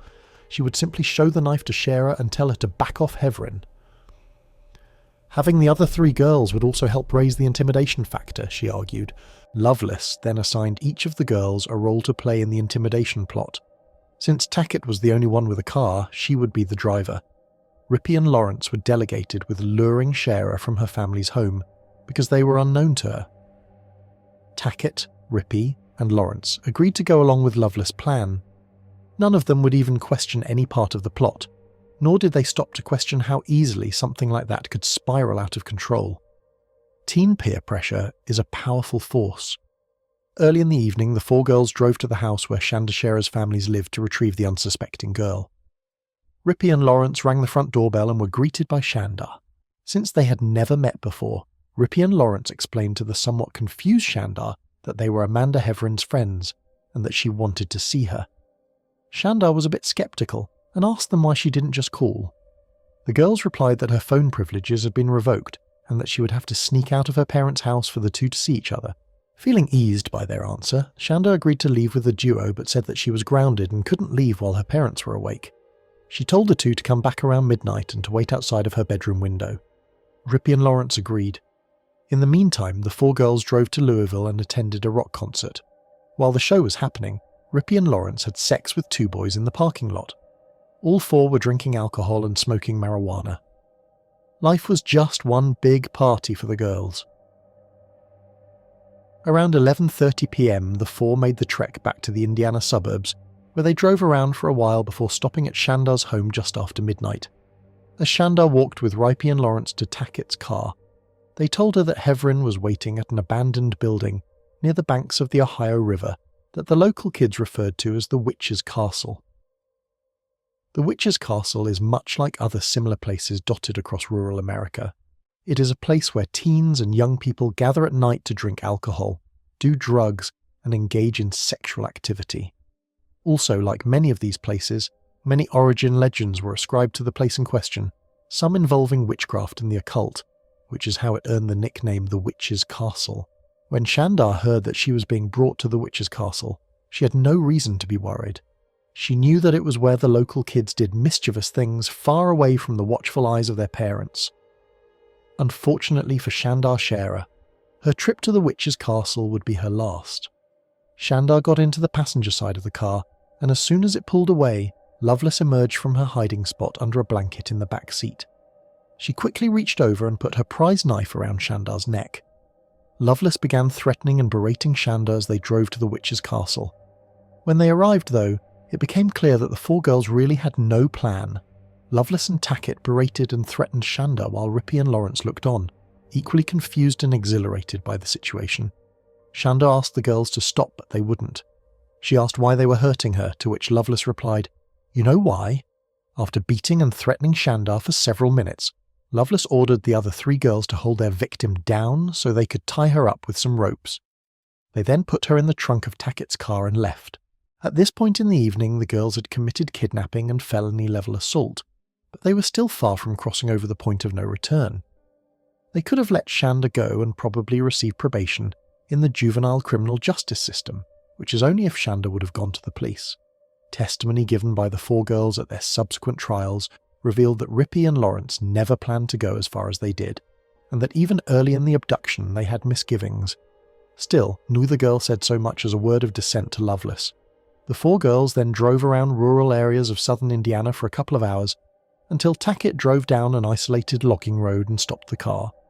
Loveless and Tackett were apparently thinking the same thing, because without saying anything, they both went to the trunk of the car and pulled Shandar out to the ground. It was a cold January night, but the adrenaline derived from their orgy of violence kept the girls warm. Loveless and Tackett stripped Shandar's clothes off her body and brutally beat her until she was barely conscious. Loveless then pulled out her favourite knife and tried to cut Shandar's throat, but it was too dull. The two girls then decided to strangle Shandar, but the athletic 12-year-old proved to be tougher than they thought. Shandar fought the girls off successfully for a few minutes until Rippy came running from the car and held her legs down so that Loveless and Tackett could finish her. After strangling Shandar for a couple of minutes, they loaded her back into the trunk and drove to Tackett's home to smoke some marijuana. The girls miscalculated a couple of things, though. First, they didn't consider how strong their young victim was. Although Shandar was smaller and younger than the other girls, she was in good shape and athletic. She didn't spend her time drinking and doing drugs like the other girls. Loveless and Tackett also didn't consider how difficult it is to strangle someone. Perhaps they thought that killing a person via strangulation is as easy as it is portrayed in movies, with it only taking a minute or two to kill someone. In real life, it takes several minutes to die from strangulation. As the girls sat around laughing and smoking pot at Tackett's home, they heard some strange noises coming from the garage. Tackett went outside to check and was horrified by what she found. Shandar was still alive, fighting for her life in the trunk of the car. Tackett went back into the house and grabbed a paring knife from the kitchen. She wasn't going to let Shandar live. After stabbing Shandar several times, Tackett shut the trunk and rejoined the other girls. The four smoked some more pot before Loveless came up with the idea to dispose of Shandar's body. Once more, Tackett proved to be Loveless's loyal henchwoman. Loveless and Tackett left the other two girls at the house around 2:30 a.m. and went for another drive in the backwoods. Incredibly, Shandar was still alive. The two girls heard Shandar beating on the trunk as they drove, presumably trying to get out of her hellish prison, but there would be no mercy for Shandar Scherer on this night. The two girls pulled the car over, opened the trunk and beat Shandar repeatedly with a tire iron. They then drove to a convenience store where bought some gasoline they put in an empty Pepsi bottle. After driving around for a while longer, they finally stopped on what they thought was a fairly deserted road. They pulled Shandar out from the trunk of the car, dragged her to a grassy area, poured the gas on her, and lit her on fire. The autopsy would later show that Shandar was still alive when she was immolated. Lovelace and Tackett then drove back to the house where they met the other two girls. The four had a few laughs about the whole affair, and Tackett proposed that they have a séance in order to ask Shandar's ghost how it felt to be burned alive. The crew decided instead to have breakfast at a local McDonald's where they laughed some more about their heinous crime and made a pact to never tell anyone. Lovelace broke the pact as soon as they left when she called Hervin to tell her what she had done for her. The lack of planning and criminal sophistication on the part of the girls led to their quick capture. As soon as Lovelace told Hervin about the murder, she in turn told others. On the morning of January 11th, two passing motorists noticed what they thought was a strange-looking pile of burning debris on the side of the road. When they got out for a closer look, they were horrified to see that it was the remains of a person. They immediately called the local police. The police didn't immediately connect the discovery of the burned body to the murder of Shandar Scherer. Although Scherer's parents reported her missing, it would still be a few hours until the connection was made, which came from a confession by one of the killers. Tony Lawrence participated the least in Shandar's murder. When she went home on the morning of January 11th, her conscience began to bother her. The more she tried to forget about the screams and the blood, the louder those screams got.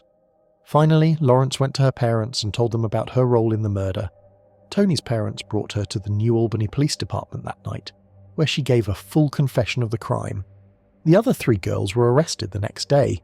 The crime, of course, became a major news story throughout the United States and brought to the forefront the issues of youth crime and violence.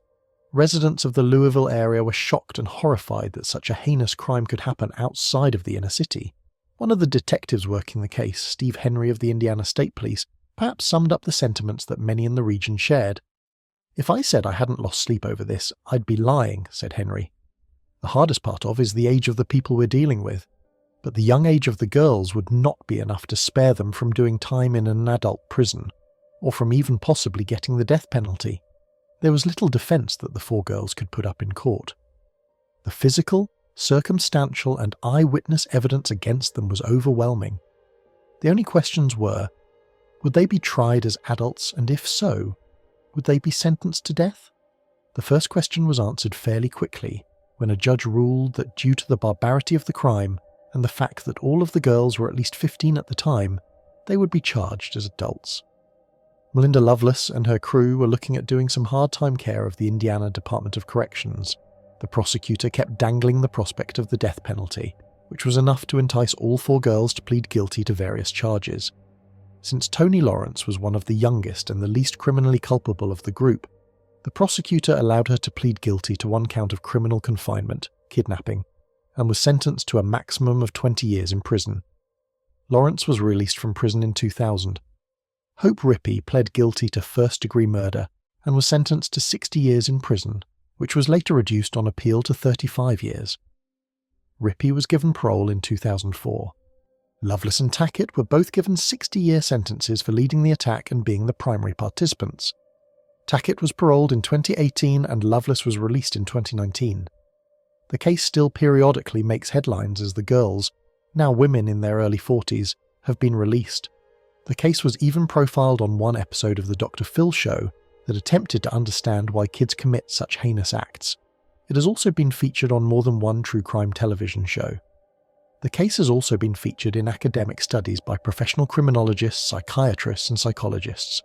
It remains one of the worst cases of child-on-child murder in the United States. To the people of southern Indiana, it will be a case that will forever haunt their once quiet country roads. In recent years, Walmart stores have attracted a negative reputation for a number of reasons.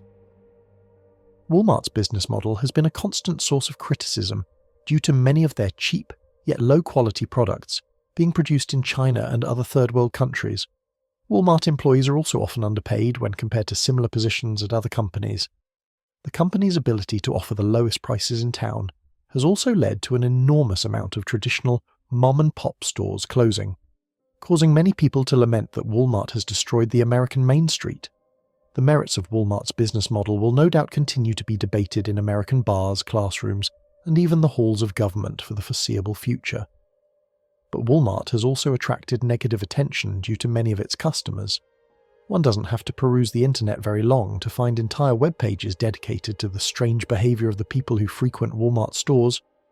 The fact that most Walmarts are open 24 hours certainly plays a role in this. Some people like to use Walmart stores as an after-hours club. There have also been numerous cases where violent assaults and brawls have happened in the aisles of Walmarts, and in 2015 riots nearly broke out in a number of stores across the United States when EBT card machines quit working. Most of these examples, though, are somewhat humorous, and not necessarily indicative that Walmart is a place where evil or depraved people frequent. Unfortunately, in June 2013, a predator named Donald Smith decided to make a Jacksonville, Florida area Walmart his hunting grounds. Smith presented himself as a kind and helpful person to a woman named Rain Periwinkle, and then abducted, raped, and murdered her 8-year-old daughter. Smith's shocking crime caused revulsion across the state of Florida, earning him the moniker the Monster of Walmart. In June 2013, Donald Smith was a 55-year-old ex-con with a mile-long rap sheet behind him and no real future. He had long since backstabbed and double-crossed most of his family and friends, and was only 3 weeks out of prison. Smith was the definition of a career criminal and a predator, having spent most of his adult life in prisons and jails. His rap sheet included arrests and convictions for everything from theft to aggravated assault, and a plethora of sexual assaults. He had been on Florida's sex offender registry since 1993, which made him one of the earliest and longest-serving people on the list in 2013. To those who knew Smith, it seemed as though his only purpose in life was to victimize and prey on others. It wasn't that he was necessarily a good criminal. As stated above, he spent most of his life in prison, but he was compelled to commit crime after crime. For single mother Rain Periwinkle, things could get pretty difficult from time to time. She not only had to stretch every penny she made to care for her 3 daughters, she also had to work her hectic schedule around her children. On the night in question, Rain was clothes shopping with her 3 daughters at a Jacksonville clothing store, but found that store was too expensive for her budget. Donald Smith was also at the same store, but he wasn't shopping for clothes.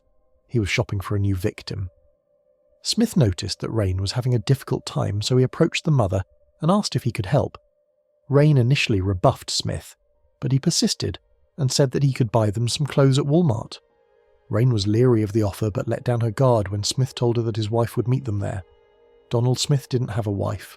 He looked into my face and told me I was safe, Rain later recalled.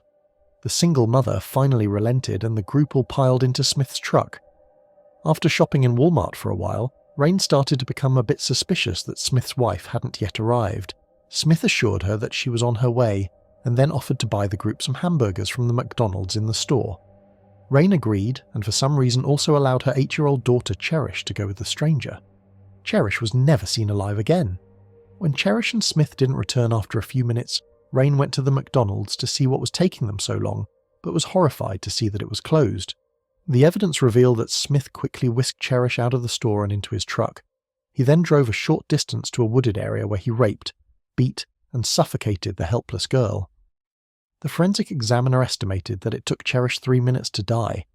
Meanwhile, back in the store, Rain realized what a colossal mistake she made letting her daughter leave with a stranger. She called 911 to report the possible abduction, admitting several times during the call that she had made a mistake. An Amber Alert was broadcasted, but unfortunately Cherish was already dead. Cherish's body was found the next day where Smith had left her.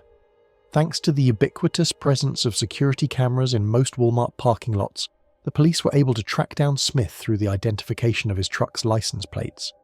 Smith was charged with capital murder and faced the death penalty for Cherish's murder. When the trial finally got underway, there was little defense that Smith could offer a jury. His DNA was found on Cherish, the security camera footage showed him leaving the parking lot with Cherish, and his background as a sex offender also worked against him. Essentially, it was an open and shut case. As the court proceedings progressed, Smith seemed to know that he had little chance to beat the case, but it didn't seem to bother him. He appeared more interested in smiling for the cameras than saving his own life. In their closing arguments, the prosecution appealed to the jury's raw emotion in order to send Smith to death row. From the grave, she's crying out to you. Donald Smith raped me. Donald Smith strangled me until every last breath left my body, Prosecutor Mark Calliel said. In the final moments of her life, this defendant took from that little girl everything that was innocent and pure, and then he took her life. Now it's time to hold him accountable for what he did. In February 2018, the jury finally decided Smith's fate, taking only 15 minutes to find him guilty, recommending the death penalty. Smith smiled for the cameras after the verdict was read like he did so many other times during his trial. In a case like this, there are few positive aspects that can be taken from it, but if Cherish's family can find solace in one thing, it is that Florida regularly executes its death row inmates. It might be 10 or 15 years, but Donald Smith will one day have the needle of death put into his arm. Ashley Freeman and Loria Bible had known each other since kindergarten. The girls were fast friends, almost like sisters, so when Ashley celebrated her 16th birthday on December 29th, 1999, it was no surprise who she wanted to spend the day with. That day would include dinner at a pizza restaurant in their hometown of Welch, Oklahoma, just south of the Kansas state line. Thereafter, the friends went back to Ashley's house, where Loria would be spending the night. At around 5:30 a.m. the next morning, a Craig County 911 dispatcher received a call about a mobile home ablaze on the outskirts of Welch, billowing black smoke into the sky. Firefighters were immediately dispatched to the scene, but they could do very little to save the home, which was all but gutted by the time they arrived. All they could do was quell the flames and pray that there was no one trapped inside. That would turn out to be a vain hope. The severely burned body of 37-year-old Kathy Freeman was found lying on the floor of her destroyed bedroom. Right from the start, it was clear that this was no accident. The fire had its source in a wood-burning stove, and it was obvious to investigators that an accelerant had been used to spread the blaze. The autopsy on Kathy Freeman would also reveal that Kathy had not succumbed to the flames, but had been shot in the head. The fire had been a device to cover up the murder, and that suggested a clear suspect. Danny Freeman was missing along with his teenage daughter, Ashley. And, as investigators were about to learn, Ashley wasn't the only teen who'd been in the house that night. The car that they found parked in the drive was registered to Ashley's best friend, Loria Bible. The working theory at this stage was that Danny Freeman had killed his wife and started the fire before abducting the girls and fleeing the scene. A statewide bulletin was therefore issued and a search initiated. However, the police and fire crews had both missed something crucial at the burned-out house. Danny Freeman wasn't missing. Danny Freeman was dead. His charred remains were hidden in the twisted wreckage of the trailer. It was Loria Bible's parents, Jay and Lorene, who found him while they were searching for clues to their daughter's whereabouts. Thereafter, search teams returned to the house and went over the site again, more carefully this time. They found no trace of the missing girls. Ashley and Loria had vanished. What had happened to the girls? Perhaps the most popular theory, fueled by local rumour, was that Danny and Kathy Freeman had owed money to local drug dealers and had been killed when they were unable to pay. The girls had likely been dragged away to be raped and murdered, or perhaps sold into sex slavery. An alternate notion was that the murders were connected to another tragedy that had happened earlier that same year. The Freemans' teenage son, Shane, had been shot and killed by a local deputy while trying to steal a car. The shooting had been ruled justified, but the Freemans had threatened a lawsuit and had been at war with the Craig County Sheriff's Department ever since. Now, the rumour mill was awash with allegations that the cops had murdered the family to make the problem go away. There wasn't a shred of proof to back up these accusations. Still, Deputy David Hayes, the officer involved in the shooting, was asked to take a polygraph. Hayes passed, but that did nothing to make the rumours go away. The Craig County Police were under scrutiny and even more determined than usual to close the case, if only to clear their name. With the Oklahoma State Bureau of Investigation also involved, no stone was left unturned in the search for the missing girls. Divers were sent to the depths of Grand Lake and to a water-filled quarry near Chelsea. Officers rappelled into a disused mine shaft near Pigger. The house of a habitual sex offender was searched after a jailhouse tip-off.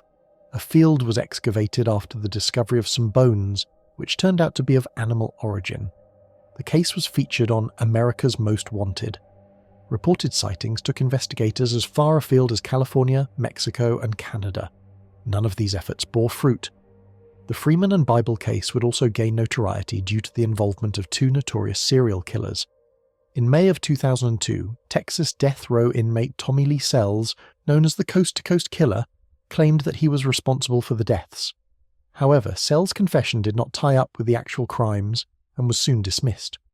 He would later admit that he just wanted a few days out of his cell, leading the authorities on a wild goose chase to non-existent dump sites. Jeremy Bryan Jones was somewhat more convincing.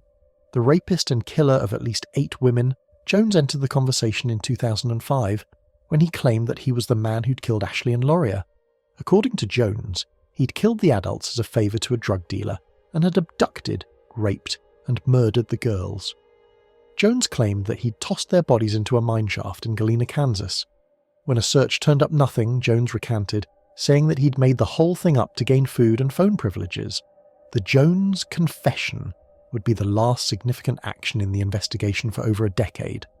Thereafter, the case went cold, with very little possibility that it would ever be solved. Any forensic evidence had gone up in flames and there were no witnesses, at least none who were prepared to come forward. But the police did have one important clue, even if they failed to recognise its significance at the time. In the days following the murders, an insurance card was found near the crime scene. It belonged to a young woman who was questioned but swore that she did not know how the card had ended up there.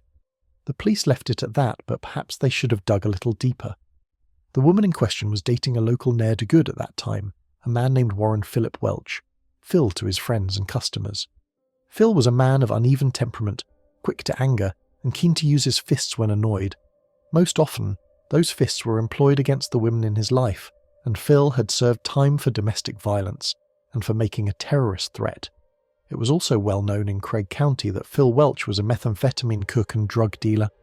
When not involved in the manufacture and sale of narcotics, he was a student of the good book and was known to sprout long passages from the scriptures.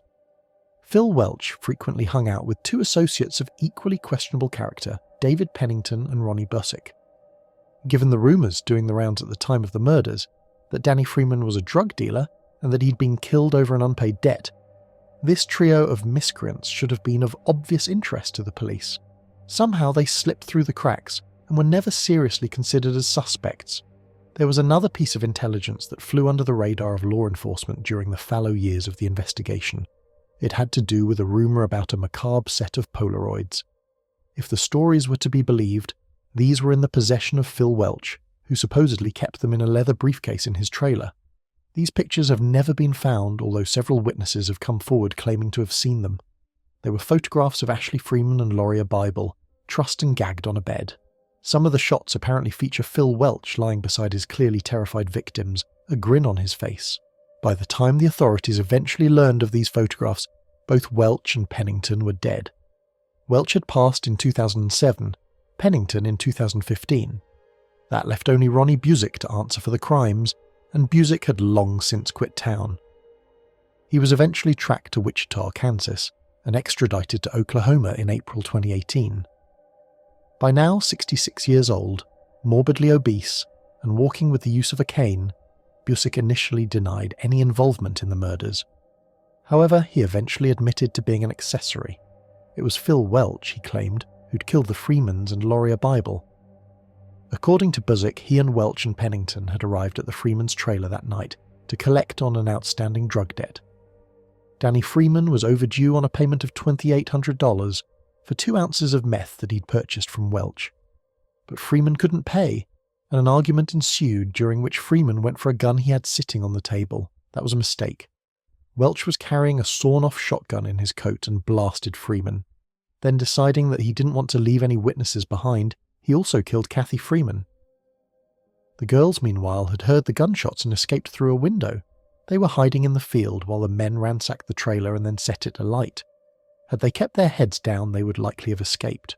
Unfortunately, they stood up to see what was going on and were spotted. They were chased down and caught, dragged to Welch's truck and then driven 15 miles over rural roads to Welch's trailer in the neighbouring town of Pitcher. They would be held here over several terrifying days, during which they were repeatedly raped and subjected to torture. Eventually, Welch grew tired of having them around and strangled them. This confession was a terrible thing for the families of the victims to hear, but at least it presented the hope that the location of their loved one's remains would be revealed so that they could be retrieved for burial. Unfortunately, this was not to be. According to Bessick, he did not accompany Welch and Pennington when they went to dispose of the bodies. All he knows is that they were thrown into a pit. Ronnie Bessick entered a guilty plea to accessory to first-degree murder in July 2020. He was sentenced to 15 years in prison. Afflicted with type 2 diabetes, lung disease, and with several tumours growing on his spine, he is very likely to die behind bars. Ashley Freeman and Loria Bible have never been found. Neither of the Polaroids, those snapshots from hell depicting their terrifying last days. Ronnie Busick was later revealed to have been released from prison in 2023 after serving 3 years of his 10 years sentence. In the small town of West Gardner, Maine, in the early 1970s, the Dill family was living an idyllic life. The 6 siblings and their parents were exceptionally close, making for a happy family unit. Home life was active and fun, and there were outings and picnics, often embarked upon on a whim. The town itself was quaint, picture book pretty and safe. It was, as you'd imagine, a perfect life to be in rural America, and it was all about to end. At around 9 a.m. on the morning of Sunday, September 16th, 1973, 2 Maine State Police detectives arrived at the Dill residence in West Gardner. Robert and Janice Dill were asked to step outside so that the officers could speak privately with them. What they had to share was devastating. The body of a young woman had been found beside her car on Whippoorwill Road in nearby Litchfield, a location so remote that the locals called it Purgatory. The car was registered to the Dills' oldest daughter, Debbie, and the police needed them to come down to the morgue to identify her body. Thus began a descent into hell for the Dill family. The body at the morgue was badly beaten, her facial features battered and bruised. Janice and Robert only recognised their 18-year-old daughter by a small scar on her forehead. Questioning the officers, Robert learned that his daughter's car had apparently run off the road and that she had then been attacked with a hammer, beaten so savagely on the head that there were holes punched through her skull. Debbie had never stood a chance, but she'd put up a fierce fight. Blood and skin cells were retrieved from under her fingernails. Since the body was found with its lower garments removed, the suggestion was that this was a sexually motivated attack, although the autopsy results would be inconclusive. Robert and Janice Dill returned to their home that day broken. Still, there was a terrible duty to perform. They had to tell their children that Debbie was dead. The task fell to Robert, but he could not bring himself to utter the word murder in reference to his oldest child. He told Debbie's siblings that she had died in a car accident. That family secret would prevail for the next 7 years. In the meantime, there was a homicide investigation to run, a brutal killer to be taken off the streets. The obvious place to start the inquiries was with those closest to the victim. According to the Dills, their daughter had recently become engaged to a young man named Kenneth Gilman, who happened to be a Lewiston police officer. Brought in for questioning, Gilman said that he'd last seen Debbie when she left his apartment just before 1 a.m. Sunday morning. Debbie had brought along some wedding invitations to show him, and this had led to some tension between them. Ken had told her that she was moving too fast. He wasn't sure if he was ready to settle down just yet. Might that have been a motive for murder? Had he and Debbie argued about their conflicting relationship goals? Gilman said no, and he had the perfect alibi to back up his denials. He'd been working a shift and had attended to several verifiable complaints, including a domestic disturbance. That eliminated him as a person of interest. The next suspect to emerge in the Deborah Dill investigation came straight out of left field. 2 days after the murder, on September 18th, police received a report of a man behaving strangely at a local restaurant. Taken into custody, the man continued his bizarre ranting, telling the officers that he'd gotten into a fight with a man and had struck him with a hammer. Then he said that he'd argued with a woman wearing brown slacks. That caused the officers to sit up and take notice. Deborah Dill had been killed with a hammer and had been wearing brown slacks at the time of her death. Had the police just lucked out in trapping their killer? The answer to that question was no. The man did have a hammer, which the police found lying beside his car. The hammer had blood on it, but it was not Deborah Dill's blood. The police had learned in the interim that the suspect was a former mental patient. His known movements at the time of Debbie's murder meant that he could not have killed her. Since they could not link him to any crime, he was free to go. There would be one more serious suspect over the course of the investigation. His name was Frank White, and he was Debbie Dill's former boyfriend. By all accounts, he'd been upset by their breakup, madder still when he learned that she was engaged to be married. That, of course, gave him a strong motive, but he also had an alibi. He'd been partying with friends on the night of the murder. At least 6 people could vouch for his whereabouts. White was cut up over Debbie's death, certainly more affected than Ken Gilman. 2 months after he was questioned by police, Frank White took his own life. Some in West Gardner believed that he was driven to suicide by guilt. Others held that he could not deal with the death of the woman he still loved. In any unsolved homicide, there comes a point where investigators can go no further. All of the leads have been run down, all of the suspects questioned and eliminated. The Dill case had been worked hard, generating a ton of paperwork that included over 400 recorded interviews. It had reached the point that all investigators dread. The trail had gone cold. It would remain so until 1986, when it landed on the desk of Detective Stephen Drake, newly assigned to the Maine State Police's Cold Case Division. Eager to make his mark on a case that most considered unsolvable, Drake worked the clues hard, keeping at it for 2 years solid, going over every scrap of evidence. Then, in 1988, he got an unexpected break. It came via a telephone call from the Bridgeport Correction Center in Connecticut, where a prisoner had confessed to killing a man in a bar fight in Maine back in 1973. The inmate who'd made this admission was a habitual criminal named Michael Boucher, a name that meant nothing to Drake at that time, and the confession that he'd made appeared false. Try as he might, Drake could find no record of a fatal bar fight during the time frame mentioned. Then Drake started looking into Boucher's background. What he found made him sit up and pay attention. For starters, Boucher was a man with a long history of violence against women. Second, he was a native of Lewiston and had been living in the area at the time that Debbie Dill was murdered. Was it possible that he might have been involved? To test that theory, Drake tracked down one of Boucher's victims, a woman named Emily Campbell. The attack on Emily Campbell had occurred in the early morning hours of June 4, 1974, 9 months after Debbie Dill was bludgeoned to death. Emily had worked a late shift that night and was driving home when she was rear-ended by another vehicle. Thinking that it was an accident, she pulled over. The other vehicle then stopped behind her, with the driver remaining inside. Emily took a notepad out of her glove compartment and got out of her car so that she could write down the other driver's license plate number. She was doing that when the driver suddenly emerged holding a length of steel pipe. Emily was struck several times but managed to get back into her vehicle. She kicked at her attacker as he tried to drag her out and was able to fend him off while she got the passenger door open. Then she was out the other side and running before her attacker could round the vehicle to stop her. Fortunately, she could remember his license plate number and later passed it on to the police. She was also able to pick out Michael from a photo array. This technique, called bump and run by the police, is a common tactic employed by certain rapists. They deliberately drive into the vehicle of an intended victim, hoping they'll take it as an accident and pull over. Now Detective Drake had to wonder whether the same technique had been used on Debbie Dill. An examination of the crime scene photos confirmed that it had. There were noticeable impact marks on the rear bumper of Debbie's car. That confirmed the MO. Now, Drake had to see if he could place Michael at the scene. And so, Detective Drake tracked down one of Michael's former wives, a woman named Anita.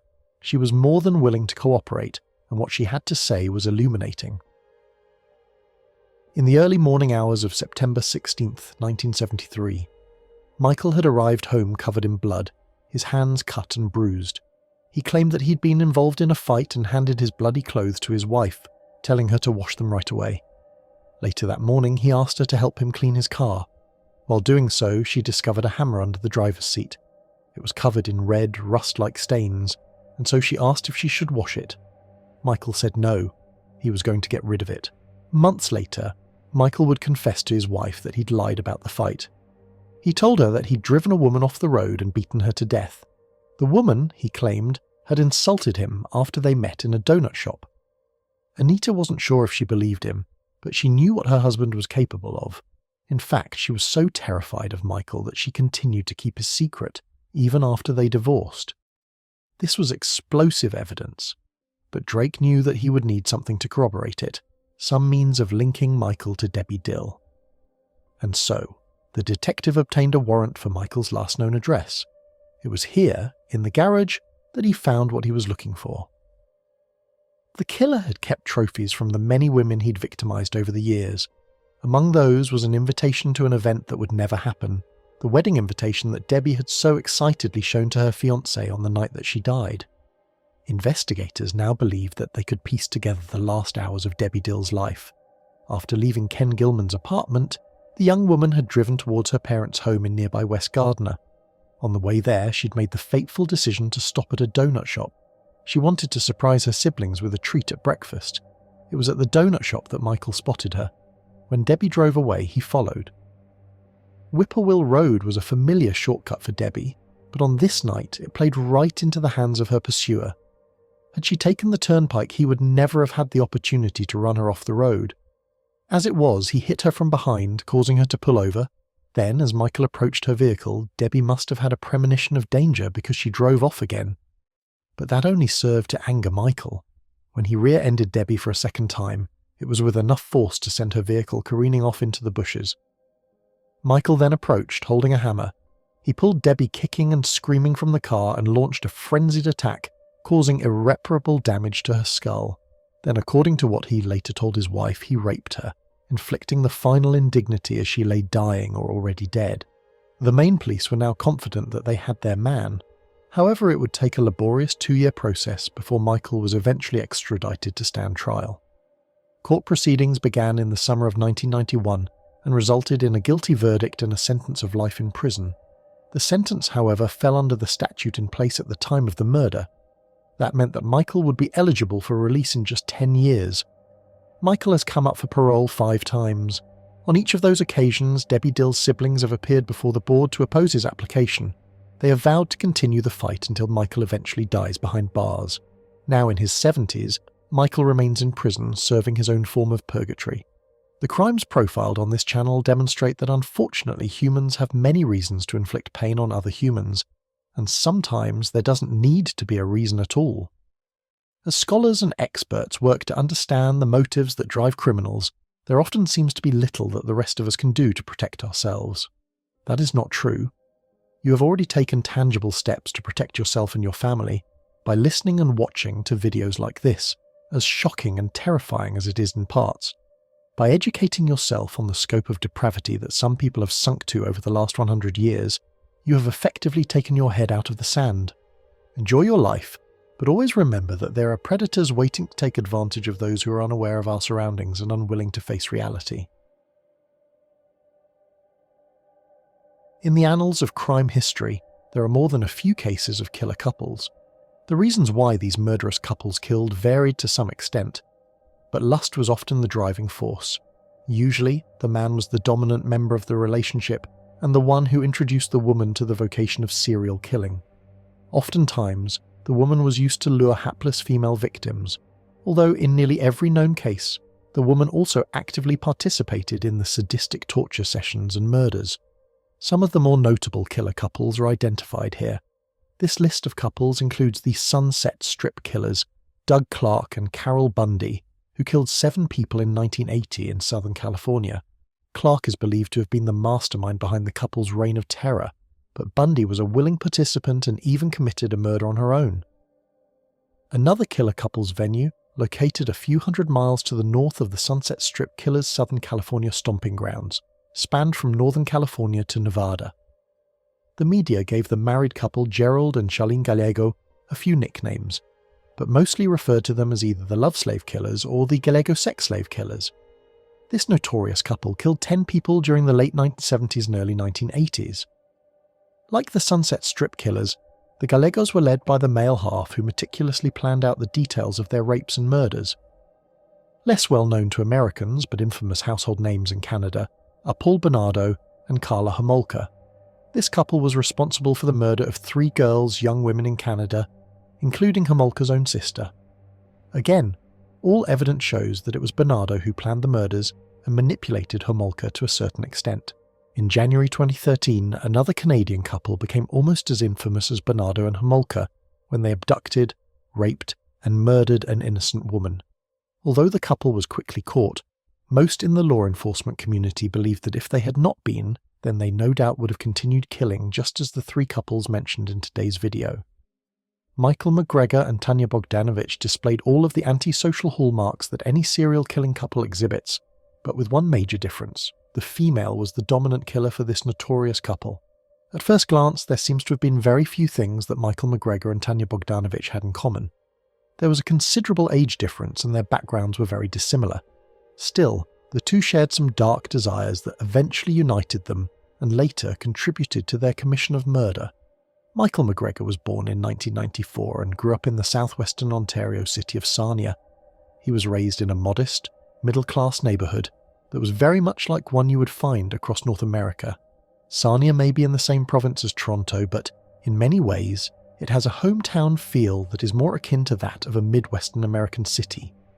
Crime is low, the schools are good, and people are neighbourly in Sarnia, which has made it an attractive destination and a growing city. As a child, McGregor had no legal problems, and, by all accounts, was a well-adjusted kid. He got along with his neighbours and never caused problems in school. He had a good relationship with his parents and enjoyed going on trips with them. With that said, McGregor never could really find himself. He had few interests in high school, was an average student at best, and didn't have many friends. After he graduated high school, McGregor did what most of his fellow students did and entered college, but he just wasn't ready for the rigorous studying required to be successful at that level. McGregor dropped out of college during his first semester. He lived in his parents' home and, for money, delivered food for a local pizzeria. For the most part, Michael McGregor was not very different from many 18-year-olds, except he was missing a special someone with whom he could share his time and dreams. But Michael McGregor's dreams were not conventional, to say the least. When he wasn't delivering pizzas, McGregor spent most of his free time surfing the web and visiting various internet chat rooms. He found himself drawn to websites that catered to bondage fetishes, discovering that the biggest turn-ons resulted from interacting with and viewing the more violent ones. McGregor began downloading thousands of images of violent pornography, but he was still not satisfied. He needed his violent sexual fantasies to become a reality. The problem was that, in the world of sexual sadism and masochism, SM, he was a sub, which means submissive. Michael McGregor needed to find a dom, or dominant, partner who could show him the way. After trying unsuccessfully to find his dominant half on a number of websites, he finally struck gold at an obscure internet chat room named FetLife. In 2012, Tanya Bogdanovich was 28 years old and well familiar with the world of sexual sadism. Although 10 years McGregor's senior, they were a perfect fit in many ways as she was the dominant personality for which he was searching. But they came from completely different worlds. Where McGregor's family life was stable and both of his parents were living at home, Bogdanovich, like many in her generation, was a child of divorce. Although countless children of divorce go on to live productive lives, and some of the most notable people in modern society come from divorced families, there is no doubt that it has a negative impact on the children in such families. Divorce clearly had a negative impact on Bogdanovich's life. She spent most of her youth with her mother and never really knew her father, so she didn't receive the support of a strong male figure that children need. Her mother never disciplined her much, and when she did, Tanya simply ignored her. From a young age, Tanya learned that she could do virtually whatever she wanted. Her mother never really seemed to care anyway. Bogdanovich never really seemed to fit in anywhere as a child, going from one peer group to another until she finally started to run with rougher crowds that were into drugs and alcohol. By her teen years, Bogdanovich already had a substance abuse problem, and she later claimed that she was also raped as a teenager.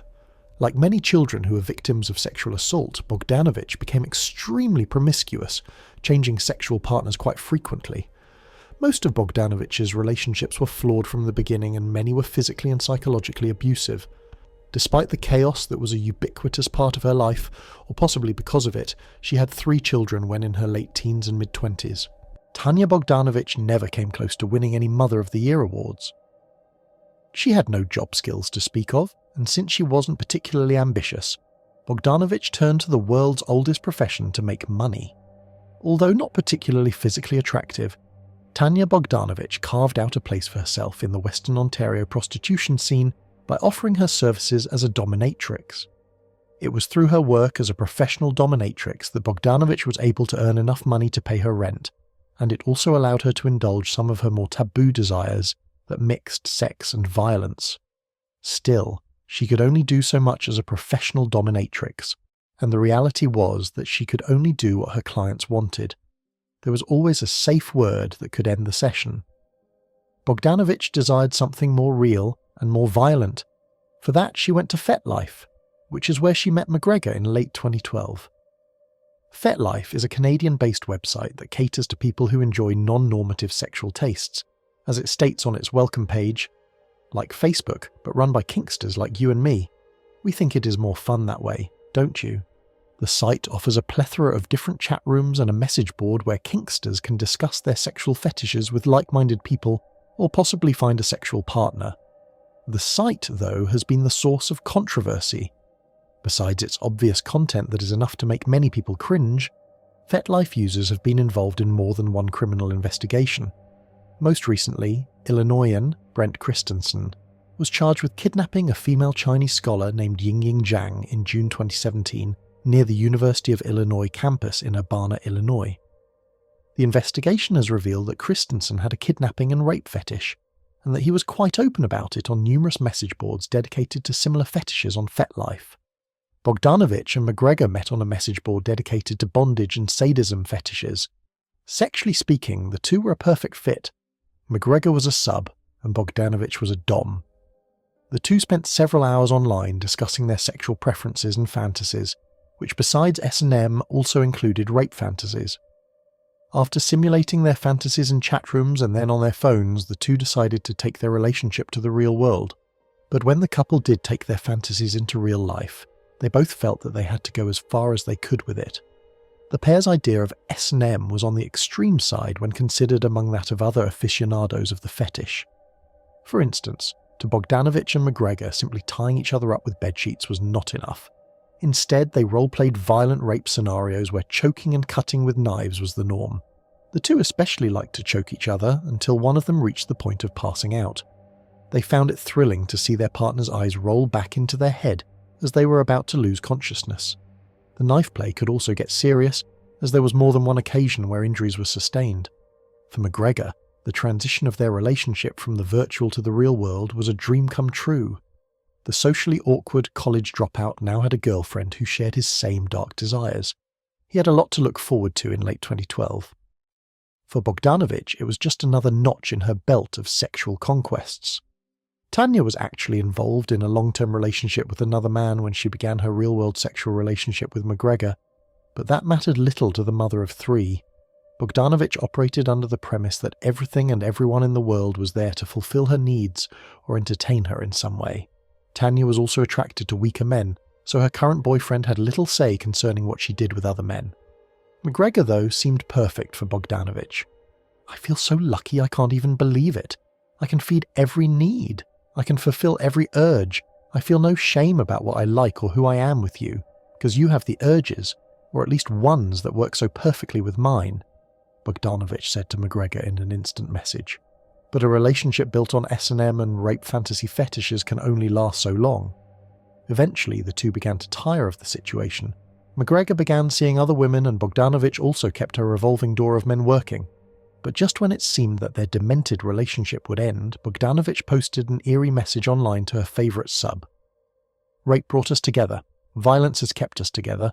Violence has kept us going, and rape will be what holds us strong when our bond is challenged."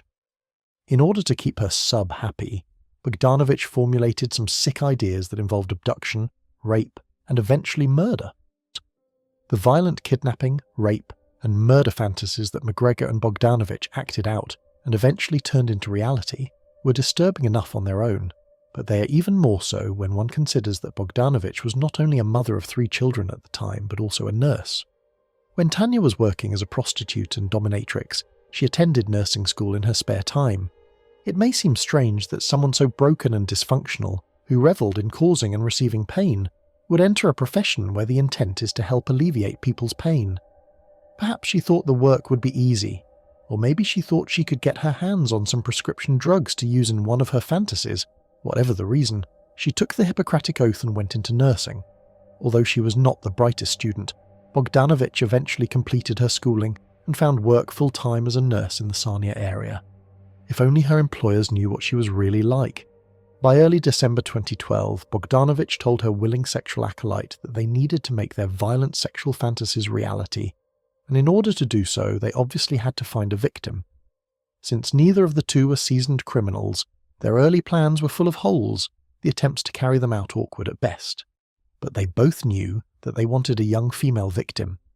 The couple decided to go on dry runs at the local Sarnia Mall, where they would approach teenage girls and ask them if they would like to leave with them and go somewhere else. After a few dry runs, the pair thought better of the plan when they realised that malls are full of witnesses and security cameras. The next evil idea came straight from the mind of Tanya Bogdanovich. Bogdanovich thought she would really surprise her boyfriend with something appropriate and original for his 19th birthday. Instead of giving him an electronic device or some clothes, Tanya gave McGregor a collection of digital images comprised of local teenage girls she took from Facebook profiles. McGregor was ecstatic.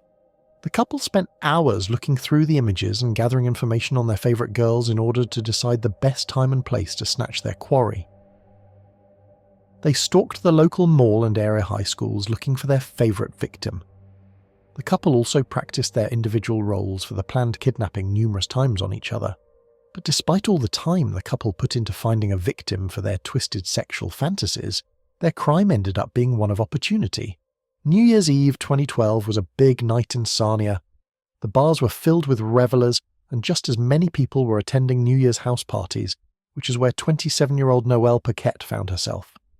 Paquette was an attractive schoolteacher who never had a problem making new friends.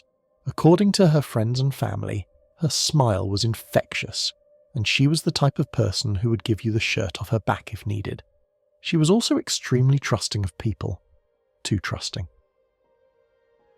The night had not gone the way Paquette had planned. Instead of spending some quality time with her boyfriend, the two ended up at a loud party where both had drank too much and then argued.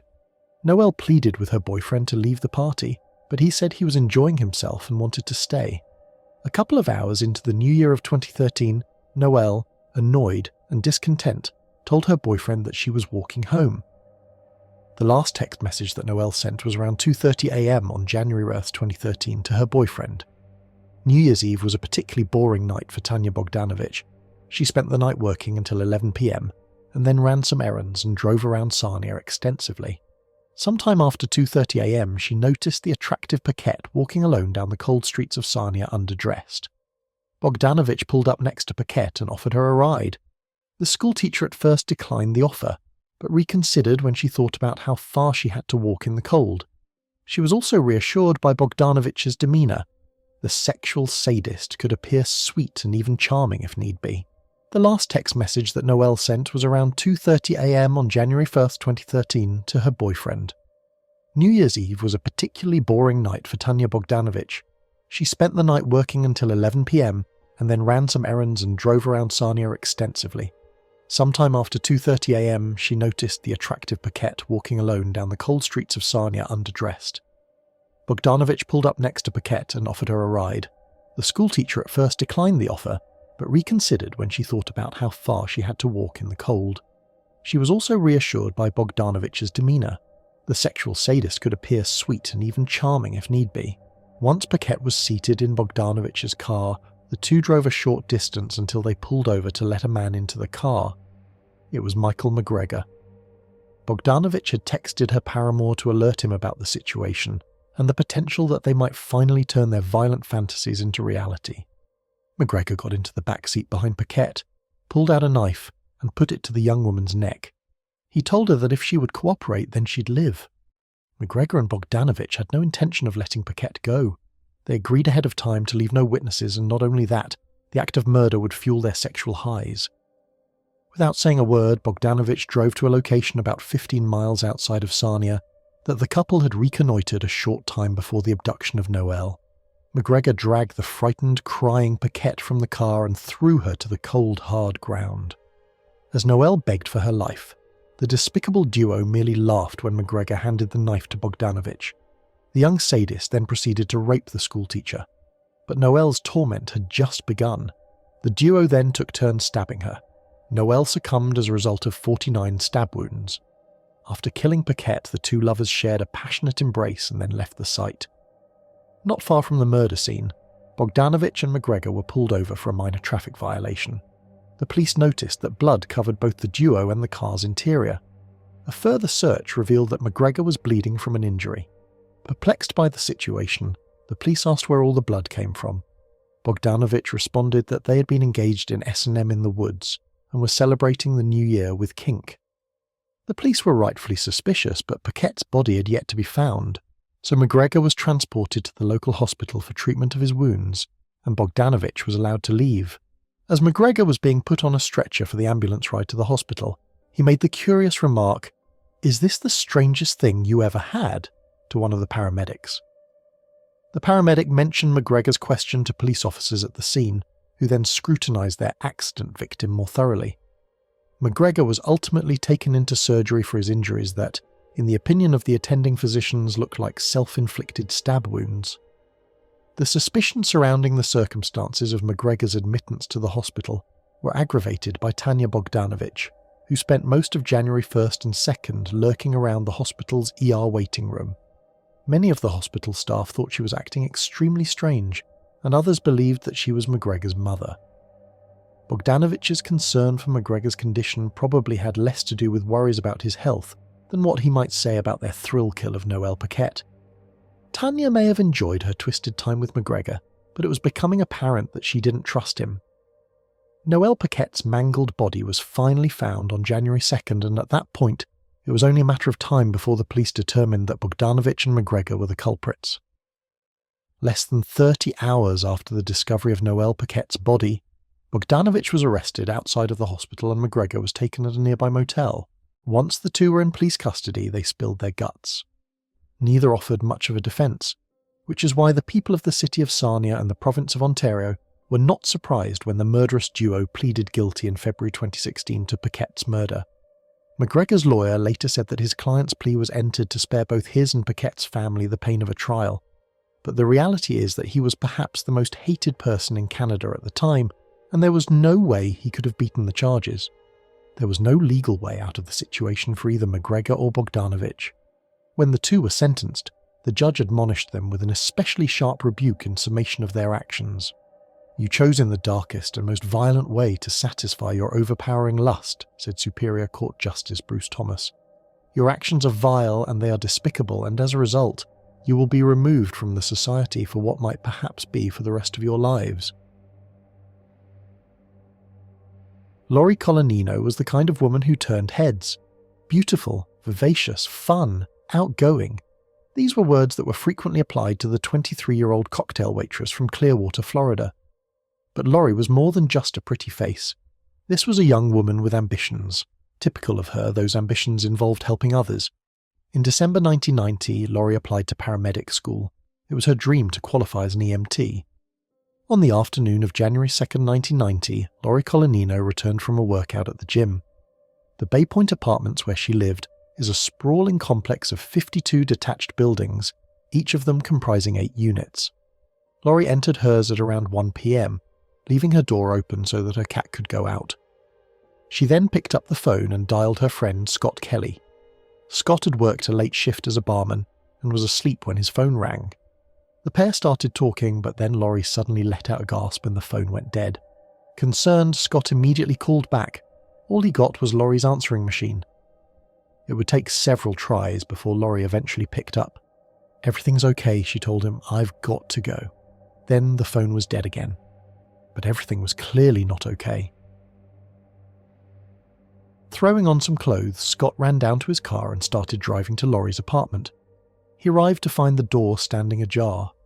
It was in the bedroom that he found his friend lying on the floor dressed only in a blood-stained t-shirt and a pair of gym socks. Scott immediately fell to his knees beside Lori and started CPR. But it was soon clear that it was too late. Lori was beyond help. Staggering to his feet, Scott went to the phone and dialed 911. To the detectives who arrived on the scene, the motive for this terrible crime was easy to determine. Semen on the dead woman's thighs was a giveaway. But whoever had done this also appeared to harbour a great deal of resentment towards the victim. Lori had been stabbed multiple times. The autopsy would count 16 deep wounds, all of them centred on a small area around the heart. This overkill suggested a personal motive, and right now the police had a good suspect standing right in front of them. Laurie and Scott Kelly had been more than just friends and work colleagues. Turns out they'd had an on-again off-again sexual relationship, kind of a friends with benefits thing. Such relationships, although casual in principle, can often lead to festering jealousies. Is that what had happened here? Scott said no and insisted that he'd loved Laurie as a friend. He readily agreed to provide a blood sample for DNA analysis. Back then, the lab work could take months. For now, the police had no reason to detain Scott Kelly. He was free to go. But, as investigators were about to learn, Laurie Colaninno had a rather convoluted love life. She was currently dating a chef named Eric Held and had an ex-boyfriend named Wayne Lafleur, who she'd recently reported for stalking her and for vandalizing her car. Both men were brought in and questioned, and both offered alibis and agreed to provide blood samples. It would be a long wait before DNA could either clear them or flag one of them as a killer. Not that the police were placing all of their faith in DNA. Officers descended on the Bay Point apartments and started questioning residents. This was a massive undertaking, but ultimately it would come up empty. Despite a vicious murder committed in a densely populated commune, no one had seen or heard anything. Months passed without a break. Then the DNA results were back, clearing all of the original suspects. With detectives thinly stretched and dealing with several other homicides, including an ongoing serial killer case, the Laurie Colaninno inquiry was quietly shelved. It would remain stagnant until 1994. That was when the Pinellas County Cold Case Unit decided to take another look at the evidence. Technology had moved on in the intervening years. DNA tests were now faster and less expensive. It allowed the investigative team to undertake an ambitious project, testing every adult male who'd been living in the complex at the time of the murder. A surprisingly high number of these individuals still called the Bay Point home, and most of them agreed to provide a blood sample. All but one, in fact. The police were having a hard time tracking down Brian Calzacotto, a 31-year-old shoe salesman who lived in eyeshot of Laurie's former residence. Detectives made several visits to Calzacotto's apartment, but never found him at home. Notes were left, asking him to get in touch. Each time, Calzacotto failed to respond. That made him a person of interest, worthy of further examination. What investigators learned next only deepened their suspicions. It turned out that Calzacotto was a suspect in another murder, the 1986 shooting death of his father, a police officer in his hometown of Donora, Pennsylvania. A grand jury had been convened in that case, but it had been torpedoed by the extended Calzacotto family. Each and every one of them had taken the fifth on the stand, refusing to answer even the most mundane of questions. Even Calzacotto's widowed mother refused to speak up against the son who'd likely murdered her husband. As a result, the DA did not get the indictment he wanted. Brian Calzacotto had moved to Florida, where he'd taken up residence at the Bay Point apartments. Now he was embroiled in another murder. The police were desperate to speak to Brian Calzacotto. It would be weeks before they caught a break in tracking him down. That was when Calzacotto's brother Alfred called in and reported him missing. According to Alfred, he'd been unable to reach Brian for several days. Using this as cover, detectives agreed to meet Alfred at his brother's apartment. They were stunned when they saw him. Alfred was a deed ringer for their suspect. The two of them were identical twins, and that presented investigators with a unique opportunity. Since identical twins have the same DNA profile, they could test Alfred against their crime scene evidence. If they got a match, they'd know that Brian was their man. The problem was that Alfred was wise to this. He had stood by his brother when he was accused of murdering their father, and he had his back again now. He refused point blank to provide a blood sample. Tracking down Brian Calzacotto was now the primary focus of the investigation. But Calzacotto appeared to have abandoned his apartment, and he'd also absconded from his job. Investigators weren't even sure that he was still in Florida.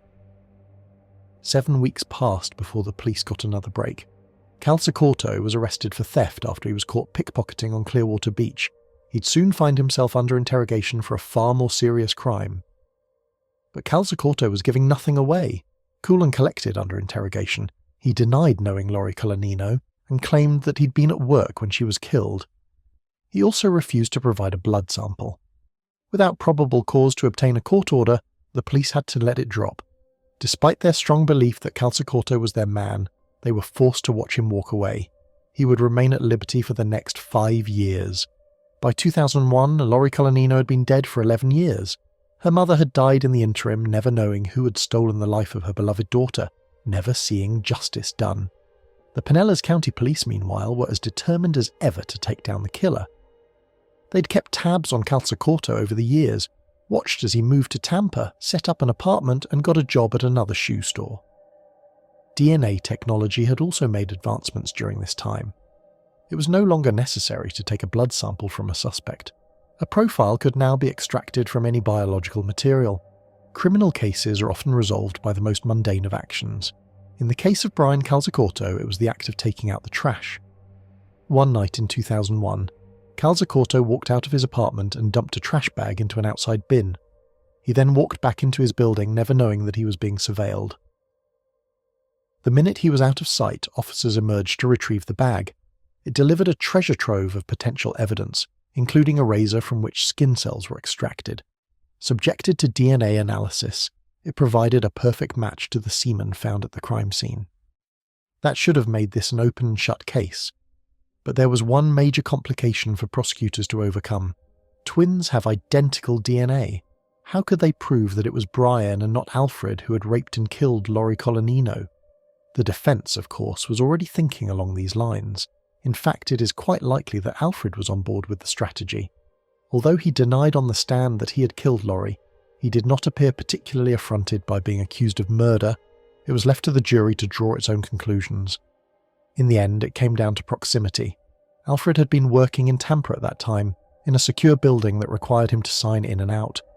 He'd just started the job, which meant that he would not have had time off. Given the 30-minute drive he'd have to make either way, it would have been impossible for him to commit the murder. Brian, on the other hand, worked just a short walk from his residence at the Bay Point Apartments. He'd have had no problem committing the murder and then returning to work. His semen at the crime scene proved that he had done exactly that. The prosecution argued that Calzacorto had been standing in his apartment when he spotted Lori Colanino returning from the gym. He'd probably seen her before, perhaps at the complex swimming pool where she enjoyed lounging. Lori was a woman who easily attracted male attention. Calzacorto had probably been lusting after her for some time. On this day, he decided to act on his desires. In the neighborhood of Lakeland, Florida, where she lived, Anna Houston was known as the Cookie Lady. This was because she was a skilled baker and frequently treated the local children to her fresh-baked goods. Still sprightly and active at 79, Anna was a regular attendee at Lakeside Church of the Nazarene. She maintained a neat and orderly home at the government-subsidized Westlake housing project, where she did all her own housework.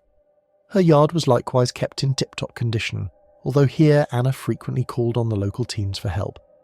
It was with this in mind that one of these youngsters arrived at Anna Houston's house on the afternoon of Monday, May 7th, 1984. The young man was looking to earn a few bucks mowing the lawn and raking leaves, but got no response when he rang the bell. He then circled around to the rear, where he found both the screen and back door standing ajar.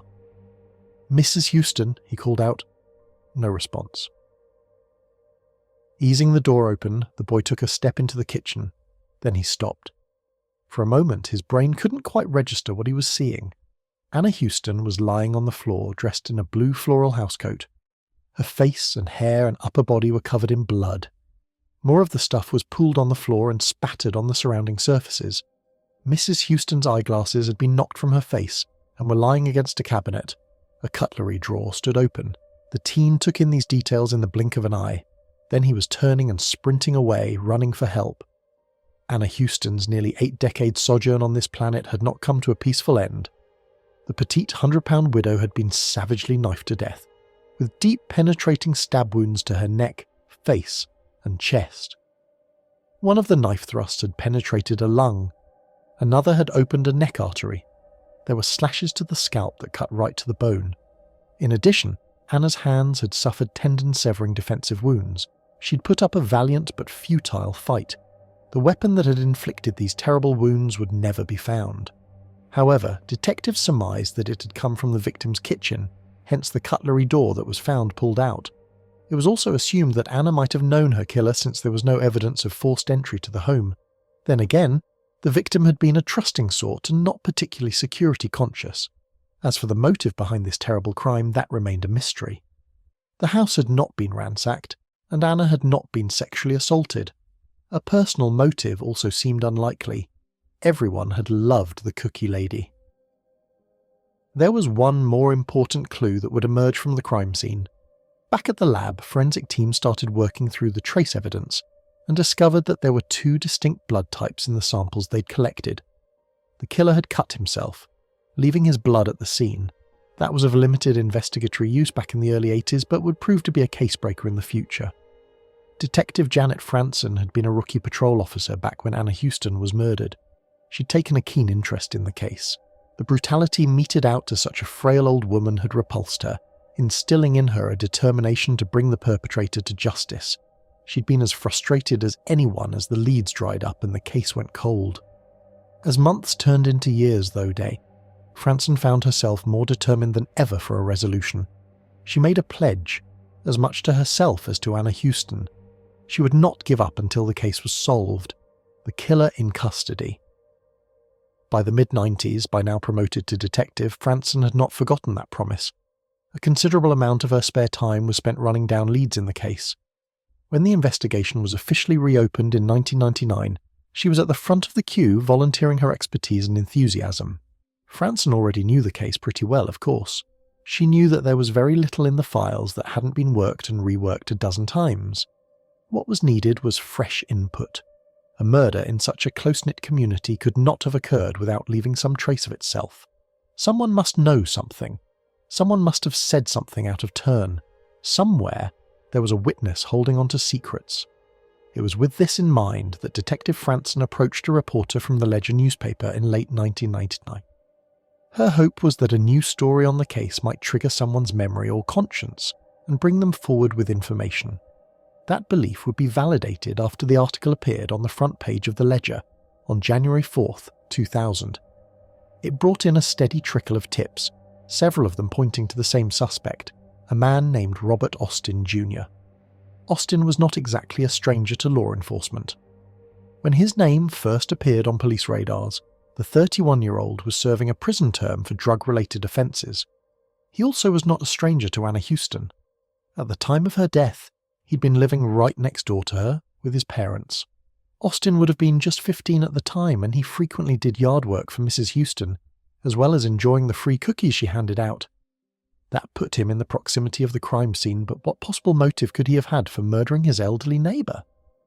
According to the tipster, Robert Austin's former girlfriend Sandra Chauncey, it all came down to a squabble over money. Austin had been drinking that day and had decided to visit Mrs. Houston to ask for a few bucks. When the old woman refused, he became abusive. Anna demanded that he leave, threatening to call the police. Robert then started pushing her and things escalated quickly from there. At some point he opened the cutlery drawer and took out a knife. He started stabbing Mrs. Houston, plunging the blade in again and again until his victim lay dead on the floor. Then he fled the scene. Austin had repeated this story many times to Sandra Chauncey. He told her that he'd left the house covered in blood, some of it his own. He'd cut his hand during the struggle and even had a scar to prove it. And Sandra wasn't the only person to hear this confession from Austin. He'd also spoken about the murder to two of his friends. Neither of them had believed him at the time, but they both came forward after reading the Ledger article. It was time for investigators to have a chat with Robert Austin. They knew exactly where to find him. They arrived at the penitentiary on February 22nd, 2000, armed with a search warrant that compelled Austin to provide a blood sample for DNA comparison. That sample was subsequently sent to the lab, where it was tested against the blood found at the crime scene. It matched. After 16 years, Detective Franson had her man.